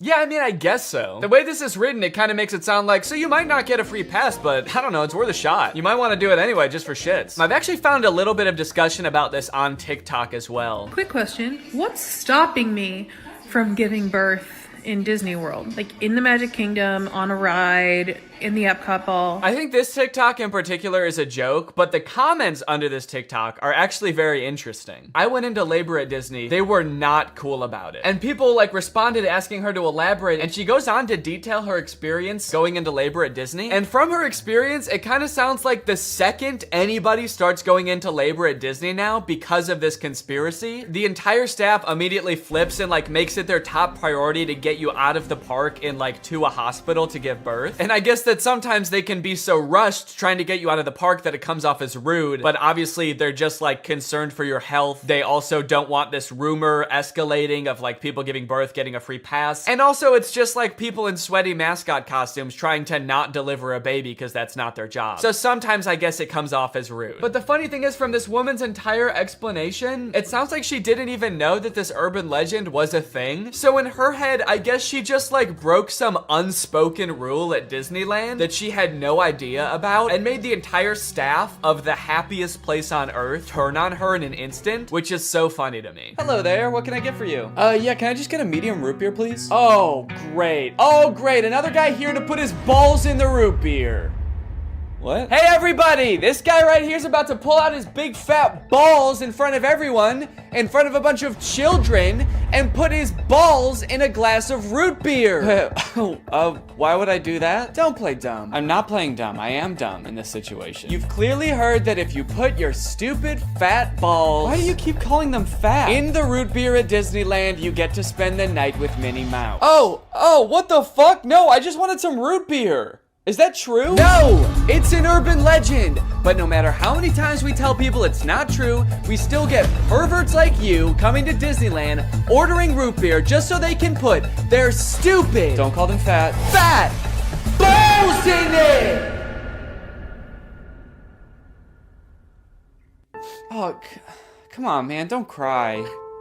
I already am. Why do you still sell root beer if this keeps happening? Because if you shit in the root beer, you actually do get a free fast pass for Space Mountain. Okay, I don't want to put my balls in root beer, and I definitely don't want to shit in the root beer, okay? I legitimately just want to drink some root beer. Oh.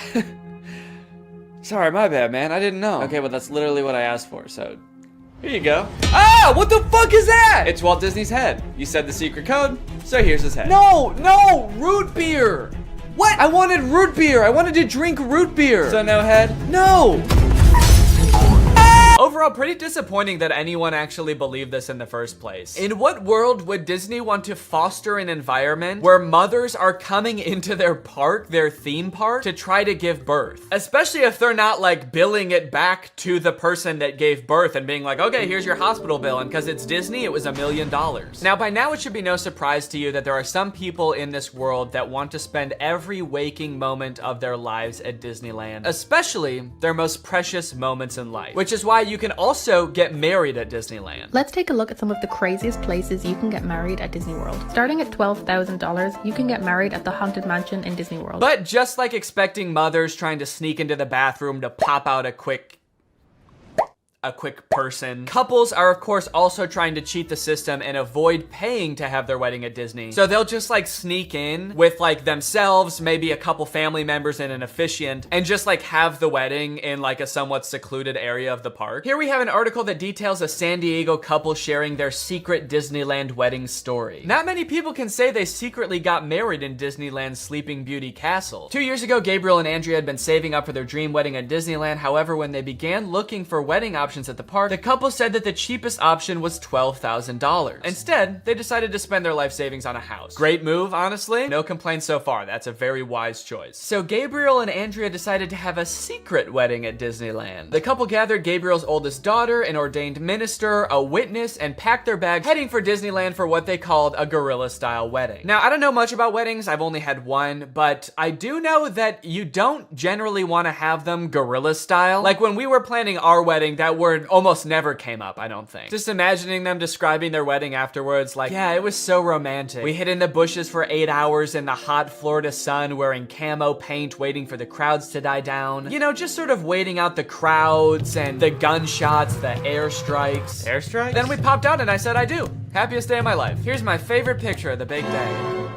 Now buckle up because this next urban legend is about to get nasty. Quite literally, this is disgusting. Like I said, the most devoted Disney fans would probably spend forever at Disney if they could, but maybe they can. For years and years, the Haunted Mansion has been the home to an endless supply of Disney myths and legends. But the attraction's most prevalent and persistent rumor is that guests regularly spread the remains of their friends and family inside the ride. This can't be true though, right? It is 100% true. Yes, that is right, and I don't want to bash anybody's final wishes. I know that that's a very personal thing, but spreading human remains in a public place that people are like walking around and touching? Please don't do that. Or you know what, I should say, you know, because I feel bad for people who are just trying to honor their dead relatives' wishes or whatever. If you're alive still and you're watching this video and that's gonna be in your will, please take it out. Don't make people do that on your behalf. Honestly, I am a little relieved that people are sticking to like spreading ashes at least, because there are a lot of different ways to dispose of a body. It was actually my grandpa's greatest wish to be laid to rest at Disney. Oh, that's sweet. You're gonna scatter his ashes around at the park?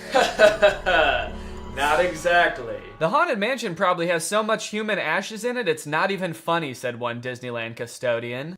Blah! That is the nastiest thing. Oh my God. Don't do that.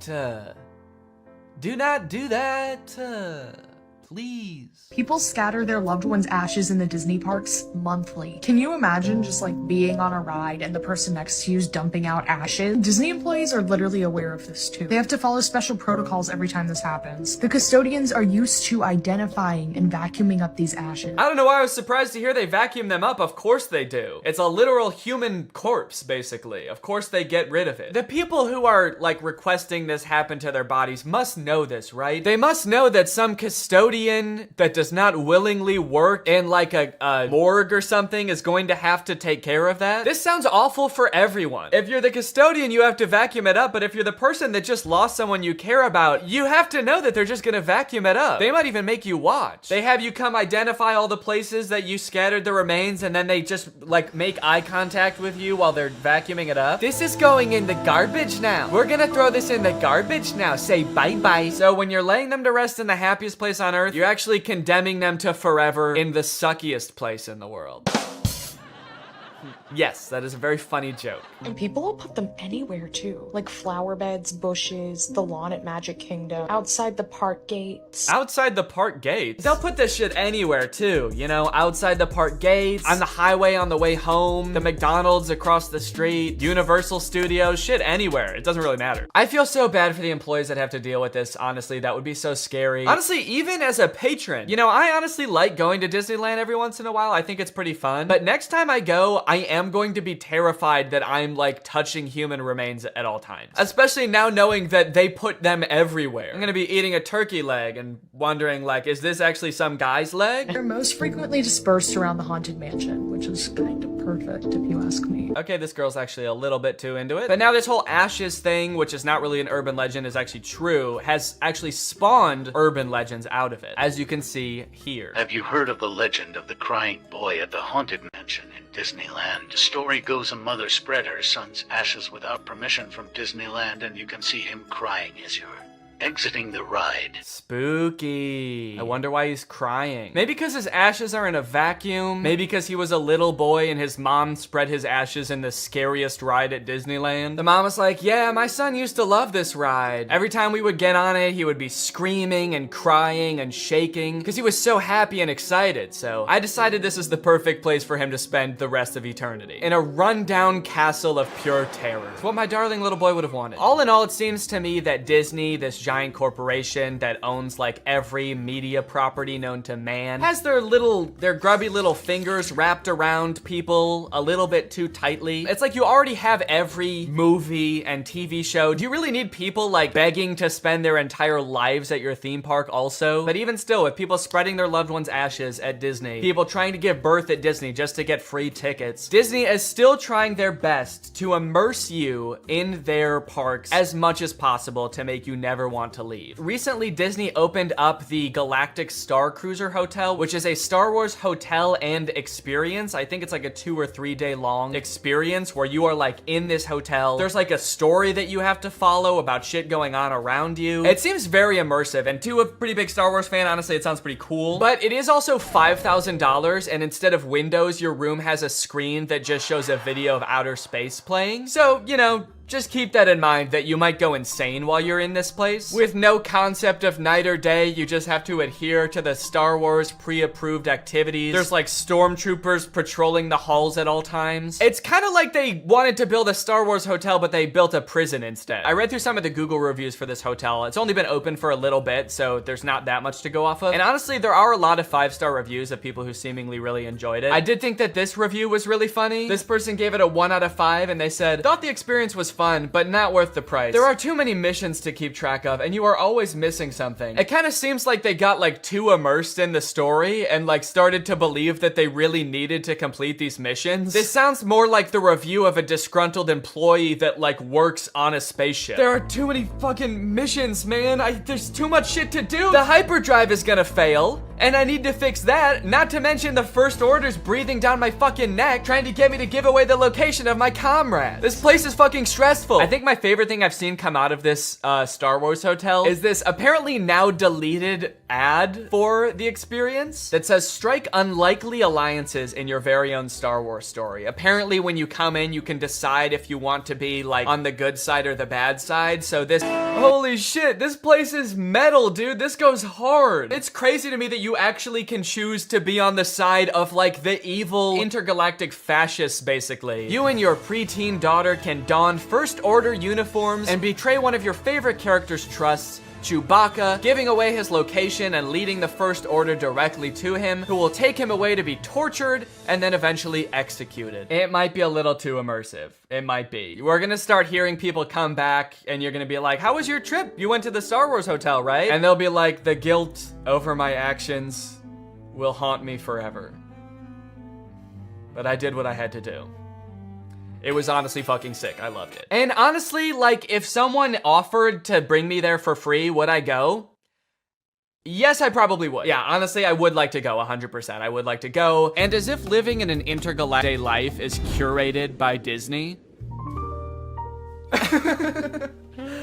Oh gosh. I feel like we have so much chemistry together. Me too. This has been great. This date was a lot of fun. I really haven't connected with anyone like this in a long time. Fantastic. How likely would you be to recommend this experience to a friend? What? On a scale from 1 to 10, how would you rate my performance? Performance? I thought you were just like genuinely interested in me, like romantically. Oh, perfect. So a 10 then? I really opened up to you. And you opened up to me. That's all just part of the story living experience. It's Disney magic. So that whole story you told me about how sad you were that you had to release your pet into the wild because it had grown to be wild. That was the plot of The Fox and the Hound. What the fuck is wrong with you? Thank you for riding Disney's Love Connection. Please make sure you pick up all your belongings as you exit the ride. Are you an animatronic? Please do not try to fuck any of the animatronics. Are you all animatronic? Have a lovely day here at Am I the only person that lives Anyway, that's the end of the video. It's time to talk about our sponsor. What's up? It's me, a hacker, and I'm so excited to steal your data because you don't have today's sponsor, ExpressVPN. You see, sending data over an unencrypted network is a lot like sending a postcard. There's no envelope to cover up your info and protect your sacred message. So any old creep with a little bit of basic computer knowledge and a little bit of free time can come along and check out all of your private information. I'm talking passwords, financial details, hell, emails. I'm gonna look at all of it. I'm doing it right now. Hey guys, I was just kidding. It's just me, Danny. Well, I wasn't kidding about most of it actually. Just the part about me being a hacker, but the rest of it is true. Oh, there's not enough light on my face now. Can I just sort of illuminate my face with this? Luckily, today's sponsor, ExpressVPN, is here to help. Because ExpressVPN encrypts all of your network data with their best-in-class encryption. It would literally take a hacker using a supercomputer billions of years to crack this encryption. ExpressVPN has the fastest speeds out there. They've got 24/7 customer support, and ExpressVPN is extremely easy to use. You can fire it up and get connected with just one click. I've got ExpressVPN on every device that can have it, just to have a little bit of extra peace of mind when I'm out and about, especially on public Wi-Fi. So if you want to find out how you can get 3 months of ExpressVPN for free, then head on over to the link in the description. That's expressvpn.com/Danny Gonzalez. That's expressvpn.com/Danny Gonzalez. Thank you, ExpressVPN, so much for keeping us safe, but also sponsoring this video. Thank you to you guys for checking out ExpressVPN. When you click on the link, it really helps to support my channel, so thank you for that. All right, thank you guys for watching this video. I hope you enjoyed it. If you're new here and you're not subscribed yet, make sure you subscribe and turn on my notifications to join Greg. Greg is what I call my army here on YouTube. We are a ruthless army whose violence and terror knows no bounds. Please subscribe and turn on my notifications to join, and I will see you next time. Bye-bye. To the average person, it might look like I'm about to commit shoplifting as I place item after item into my shopping cart and then leave without checking out, scanning my items, or talking to anyone. But I'm not shoplifting. I'm using technology. You see, this is a new type of store that uses sensors, cameras, and AI to track me through the aisles, adding every item that I pick up to a virtual cart. And the moment I exit the store, it charges my account. It's an incredible new technology created by Amazon called Just Walk Out, and it's in dozens of Amazon Fresh grocery stores, just like this one.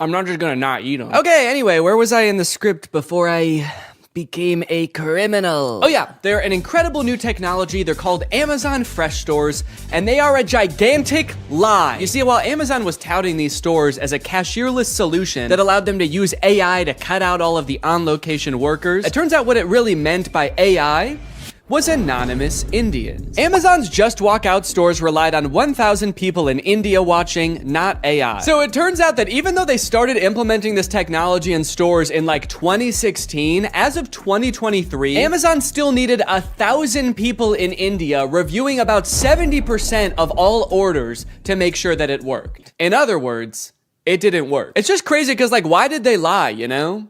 They didn't have to implement this technology into stores. I don't think anyone was asking for this. And yet, I feel like this kind of thing has been happening a lot lately. Tech companies have been taking some big swings and some even bigger misses. Like so big that in this baseball metaphor, the pitcher's throwing it right down the middle and the batter is in the stands just bashing some fan's head in. And that's why I've gathered you here today at Greg Tech's 2024 Developers Conference, where I will be testing some of the year's greatest tech flops. Starting with the Humane AI Pin. I did a video on the AI Pin when it was announced months ago as this sort of AI-powered phone replacing device that you wear on your shirt. And look, personally, I'm all for rethinking the form factor of the smartphone to make it less distracting while still maintaining all of the functionality, but unfortunately, the AI Pin did the opposite of both of those things. In the demos on their own product announcement, it was screwing up hard. It was messing up facts. It also seemed super difficult to use. And it seemed like they were being intentionally vague about what the thing even did in the first place. It's a standalone device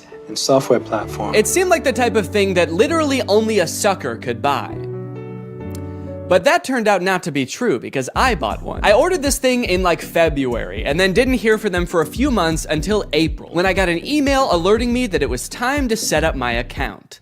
And boy, was I excited. So I'm gonna be honest, I kind of forgot that I bought this, but now my AI pin is ready to be personalized, apparently. Before we can ship you your AI pin, you will need to complete a few quick steps. So I have to set it up before they're even gonna send it to me? Kind of feels like they're calling my bluff. You don't really want this thing. How committed are you to the AI pin? Will you set it up before we even ship it to you? You probably won't configure your Humane subscription, set up your AI pin passcode, and add contacts. And honestly, I don't really want to do those things, but I guess they're not going to send it to me unless I do. It's time to set up your AI pin. There comes a time in every young man's life where he has to set up his AI pin. It's a rite of passage. Oh, that's fun. Woo! Is this it? Am I setting it up? Get a little over here, a little over here. It turns out that in addition to the $700 I spent on this thing, I also had to pay $24 a month to access features like the wireless network, cloud storage, and AI services, which in layman's terms are all of the things that the pin does. Luckily, the first 3 months of this service are free, so I probably will never have to actually pay for it. Set up your passcode. Okay, could you guys not look? I'm about to type in my secure passcode. Okay. Your passcode is easy to guess. Consider setting a more secure passcode. Yeah, but could it be so simple that it's actually, you would never guess it? All right, I'll change it. How is that easy to guess? It's my birthday. I guess does it know my birthday? Do you know my birthday? Fun fact, I actually didn't know this before recording this video, but it turns out almost every single combination of 4 numbers is easy to guess. How is that easy to guess? But eventually, I reached into the dark recesses of my mind and came up with a number combination so random, so, quite frankly, disgusting, that no one, not even God, not even me later in this video, will be able to guess it. Okay, well, let me write this down somewhere so that I don't forget it. Already using my phone for something because I don't have the pin yet, so I have to use the phone to remember the passcode to the thing that is gonna replace my phone. Connect your services. Oh, cool, I can connect my Google Photo and Title services, which I have both. And just like that, I was done. I have solved Humane's riddles, and now they have to send me my prize. All right, well, I guess the next time you see me, I'm gonna have the AI pin in my possession. It might even be right here. Okay, we'll see if I remember to do that transition. I don't remember the transition I was gonna do, so don't ask. At first, I was pretty surprised by how big the box was. I thought that I had just ordered a little tiny pin, but I guess it comes with a bunch of accessories, like a sticker that just says Humane. Cool. But you guys don't care about all that. You guys just want to see the pin. And my God, she was beautiful. What? Oh, shit. Okay, that's my bad. No, I thought that it was gonna be attached in there more securely. Come on, Danny, you dunce! But a dunce who was about to become half dunce and half machine. Oh! Oh! In order to start using the pin, I had to unlock it with my passcode, which was explained to me via the laser ink display and an extremely coherent AI voice. To enter your pass, tap the touchpad, push, and then pull your hand out to get started. Then raise it if you don't see the laser ink display. Okay, this is kind of crazy though. Look at it. Look at this. This is like the weirdest way to type in a number ever. I'm gonna do my passcode now. Wrong. I forgot what my passcode was. Incorrect passcode? What would I have made my passcode? I forgot that I made a passcode. I forgot that I wrote the passcode down in my phone. I tried to click forgot passcode and it told me to go to this website to change it. But somehow, in order to do that, you need to know your existing passcode. Luckily, I recorded me making the passcode so I could go back and watch the screen recording of me doing it. If I was not a YouTuber recording a video about this product, I think I would be locked out forever. Come on, come on, come on, please. Yes, yes, welcome Danny. All right. After months of waiting, I was in. Now it's time to see what this device is capable of. What is my name? Your name is not currently known. Please provide it if you would like it to be remembered. Actually, what's a cool kind of techno cyber sounding name that you could call me instead? Creating name. How about Neon Vortex? Yeah, call me that. Noting your name as Neon Vortex. I know I might have seemed all cheery and excited about this name on the surface, but the truth is, it destroyed me. I have never heard a name before that not only sounded so cool, but also embodied everything I wished I was. Suave, confident, futuristic. He was everything. Everything I could never be. Neon Vortex. This is the home screen. I'm all caught up, whatever that means. Nothing to report here, man, don't worry. You've got nothing to worry about. Your AI pin needs to cool down for a few minutes.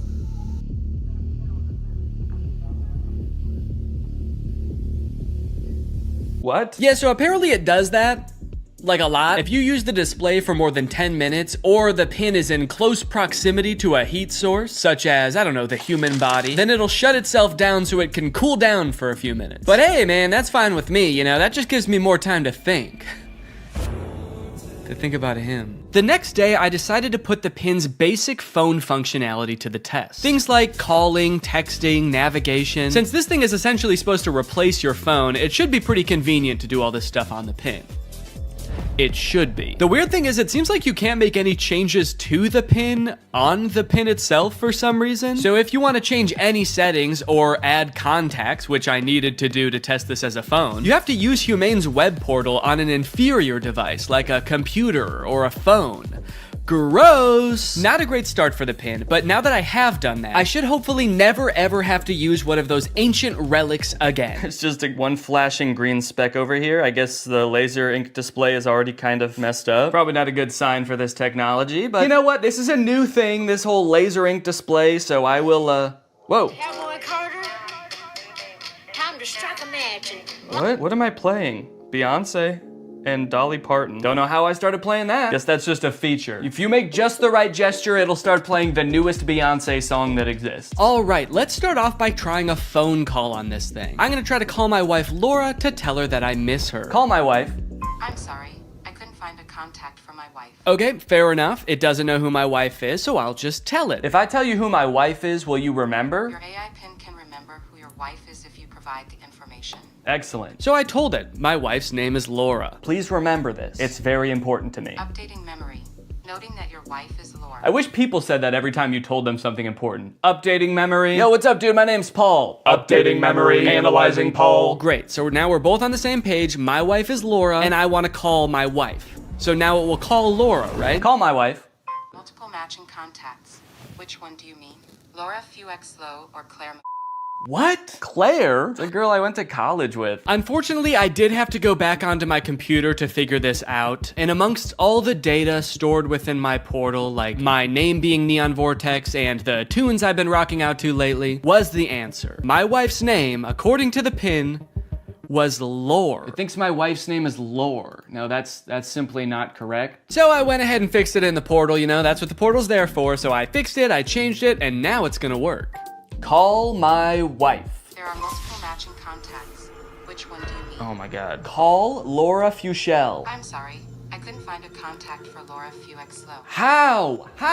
Okay, so at this point, I don't know what was wrong. It was just like straight up forgetting which contacts it had. It said it couldn't call Laura because it didn't have her contact. Then it said it couldn't call Eddie because it didn't have his contact. Call Eddie Burback. I'm sorry. I couldn't find a contact for Eddie Burback. Why not? And you might think, Danny, maybe there was an error transferring the contacts. Maybe it really doesn't have these contacts. But I know it had Eddie's contact, and do you know how I know? Because it could text Eddie. Can you text Eddie Burback? What do you want the message to say? Okay, all right. Still not sure if this is gonna work, but finally, thank God, it's letting me do something. Hey Eddie, it's your... Is it... Cowboy Carter, time to strike a match. No, I'm not trying to play Cowboy Carter. Oh god, now it's playing Metro Boomin. Stop. Anyway, eventually I sent the text to Eddie. It worked. I didn't have any way to know it worked because there's no screen on this device. You can't see what the message you sent said or anything. So I guess you just gotta hope and pray it goes through and accurately transcribes what you said to it, which frankly I am not confident in after the whole lore debacle. Okay. Eddie just texted my actual phone and said, I know you made a video on the pin and I'm positive this is you, but it still feels like a scam, LMAO. I'm too scared to text back to a random number claiming to be my friend. Regardless of scaring my friend, the text went through. This was a huge confident boost. Time to try calling my wife again. Call Laura.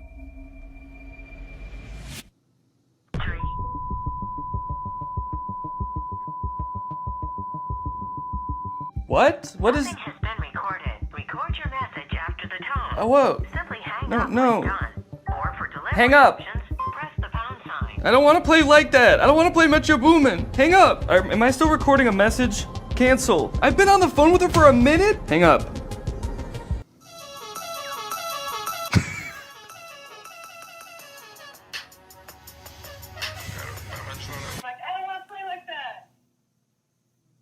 It was some man being like, I don't want to play like that? I don't want to play like that. I don't want to play with your boom, man. Hang up.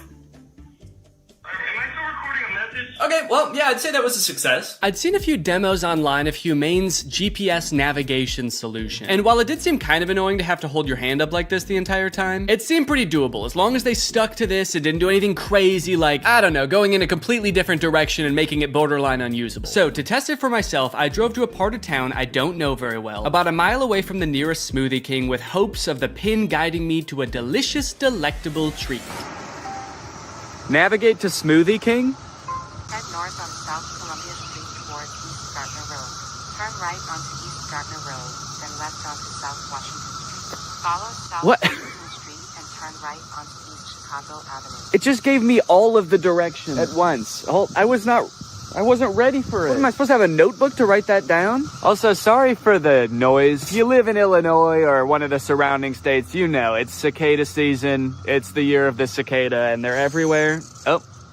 One just landed on my shoe and then got pissed off that I moved. Eventually, I realized if I look at the laser display, it displays the directions, but not like it did in any of the demos. It just gives you a block of text with every single direction written down. If you're in the shade, that is. If you're in the sun, it gives you nothing.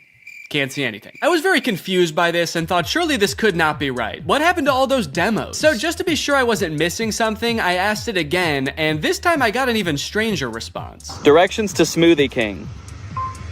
For accurate and up-to-date directions, consider using a map service like Google Maps or a GPS navigation. What? Can you give me step-by-step walking instructions to the Smoothie King? For step-by-step walking directions, it's best to use a navigation app like Google Maps for the most accurate and up-to-date route. I thought you had navigation instructions. What? So now not only was it forgetting things that it could do in the demo, it was also forgetting that it just moments earlier had given me step-by-step instructions. This thing was regressing at a rapid rate, and if I ever wanted to get to Smoothie King, I was just gonna have to use the directions on my hand and go. Okay, well, I guess I'm just gonna use those written out directions, which start with head south on this road, Columbia Street, and I actually don't know which way is south, so I guess I just have to use the sun to try to figure that out. So the sun is directly overhead. What does that mean? Okay, while I'm walking aimlessly, I just got a text from Laura. So I'm gonna use a feature that I've seen them use in the demos where you tell it to catch me up on all my notifications. Tell me what I missed. And it's supposed to like summarize all your notifications. Since I just have one, I assume it's just gonna tell me what Laura said. Can you catch me up? Your message to Laura Fuexlow says, can you catch me up? Okay to send. No, I want you to tell me what Laura said. What did she say? Can you tell me what she said? Finding Laura. Finding Laura? Laura asked, okay, hello, what we thinking about lunch? Oh no, guys. I told Laura that I was having a smoothie for lunch, and now she's saying that she wants a smoothie for lunch too, and I didn't have the heart to tell her that I was just meandering aimlessly down the street with no clear end in sight. And I told her I would get her one, which means I'm on a time crunch now. So that's when I had to kick it into high gear. Walking under the beating sun, through a sea of cicada corpses, I trudged, and I trudged. Then I realized I had been walking the wrong way for 10 minutes, so I trudged the other way. And after about 35 minutes, I finally made it. I got my smoothies. Let's go. Let's go. Take a picture of my smoothies.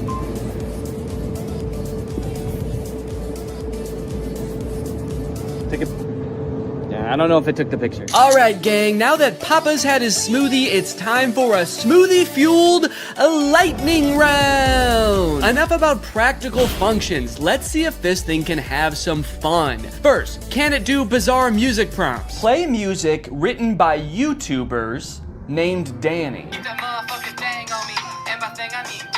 trust. You don't wanna make me Wow, I don't think my music has ever sounded quite this bad. Yes! Can it detect food like in the commercials? Can I eat this? Yes, you can eat the mandarin orange. Yes! Unless it's a tomato and you hold it so it can't see the stem, in which case it thinks it's a red ball. It's a red ball. No, you cannot eat it. Oh, what are you, my mother? I'm eating the red ball. Not safe to eat the red ball. Please reconsider. Can it prevent me from eating too much salt? No, you cannot eat the salt directly. It's meant to be used in small amounts to season food. Yes! Can I buy things like in the demo? What is this book? Okay, by this point I probably just could have read the title. Titled The Sneetches and Other Stories. How did it know? Okay, buy it. Purchasing is not supported. No! But most importantly, can this AI be sweet to my dog? You can be sweet to the dog by petting it gently, giving it treats, speaking to it in a calm and soothing voice. I'm happy to report that yes. Yes, it can. It's a good boy. And here's a treat. Good boy. You know what? Now this isn't so bad. This is just petting a dog. This has nothing to do with the AI pin. Does anyone want to buy this from me? It's, really good. Over the past few months, Mark Zuckerberg has been hopping on the AI bandwagon hard, adding AI features to all of Meta's apps, most notably perhaps in Instagram, where you can't even go to the search bar without Meta's AI trying to suggest searches to you. Sorry, do you think that I came to the search bar because I knew I wanted to search, but I didn't know what for? That's not how searching works. They've also released a bunch of chatbots in Instagram. I like using the word release there because it kind of sounds like a tech product is being released onto the world, but it also kind of sounds like they're unleashing a horde of monsters upon us. They've released the AI chatbots! Oh fuck, that one looks like Mr. Beast! This is really awesome, you know? Personally for me, one of my favorite things about social media is that it started out as a way to connect with each other, but ended up actually making people feel more lonely. So Meta's solution was to use algorithms and manipulate people's emotions to make them even more addicted to the platforms. But then that didn't work either! So now their much better solution is to replace what little human interaction we already got on these platforms with chatbots that look like Mr. Beast for some reason. And I think this is really gonna fix this whole system right up. So I'm very excited to get into these Meta chatbots, but first, I have a very special announcement because this video does have a sponsor, and it is the Pokemon Company International. Guys, this summer in Pokemon Unite is gonna be incredible. You got Ho-Oh sweeping in, and you can snag it for 0 cost. You also have a very cool looking Dark Lord style Charizard Hollowware, which is so cool, and I wish somebody would call me Dark Lord style just once in my life. This summer, you could catch me roaming around the gamer world. My trainer's name is Danky Gonky. Go ahead, hit me up, add me to your squad, let's go and do some battles together. There's a challenge called the Divine Forest Challenge that lets you trade for a Ho-Oh's license, and guys, let me just tell you, Ho-Oh's no joke. Bringing back defeated allies with its Unite move, Rekindling Flame. You got other sick moves like Sky Attack, Fire Spin. You're gonna be unstoppable with this thing. This game is just busting at the seams with gifts, daily free prize machine ball throws that promise a Hollowware treasure. So if you want to hop into the game, click the link in the description, get into the Pokemon world, and make this a summer to remember. Again, click the link in the description to get Unite today. It's totally free to start on iOS, Android, and Nintendo Switch. And now let's talk chatbots. I'm still actually not sure what the point of adding these chatbots into Instagram is, so I asked it, what can you do? To which it responded that it can help in a variety of ways, from helping to plan a vacation to creating art, which is actually kind of a crazy coincidence because those are the exact two things that I would literally never want an AI to do for me. It went on to say that its strengths are answering questions, generating text and images, and just chatting. But at this point, all I could think about was the fact that it told me it could plan a vacation. I thought there was no way it could actually do that.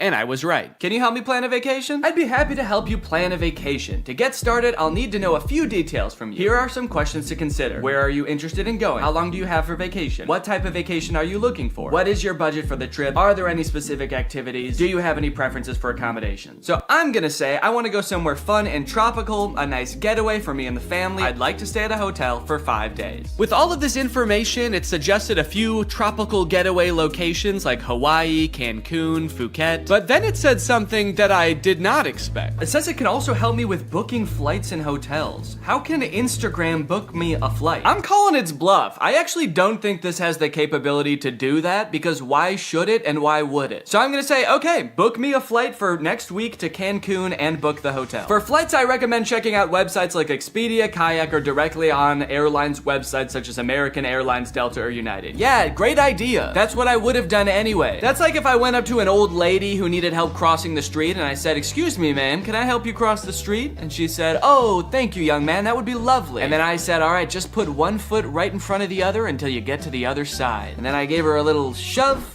and I went on my way. Oh, good, it also listed hotel recommendations and then said you can book hotels through websites like link unavailable, or directly to the hotel's website. Thanks. Let me know if you'd like more recommendations or help with booking. Nah, man, I'm good. Okay, so maybe it lied about like the very first thing it said it could do. That could mean that this is a very poorly built tool that doesn't know nothing about crap. But on the other hand, it could mean that this is a very well-built tool that is evil and designed to lie. So I gave it another chance and asked it to entertain me with a game. Let's play a game of treasure hunt adventure. I'll be the game master and describe a scenario, and you decide what actions to take. Okay, pretty cool. This is like one of those old school text-based adventure games. It gave me this long introduction about how I've heard rumors there's a treasure hidden in the jungle, guarded by an ancient temple. It's really trying to set up this mystical world for you to explore. And then it gives me some multiple choice options. I am curious if I can pick options that aren't one of these options. I'm just gonna say, I find the treasure and go home. It's really thinking about this one. It's like, what is it?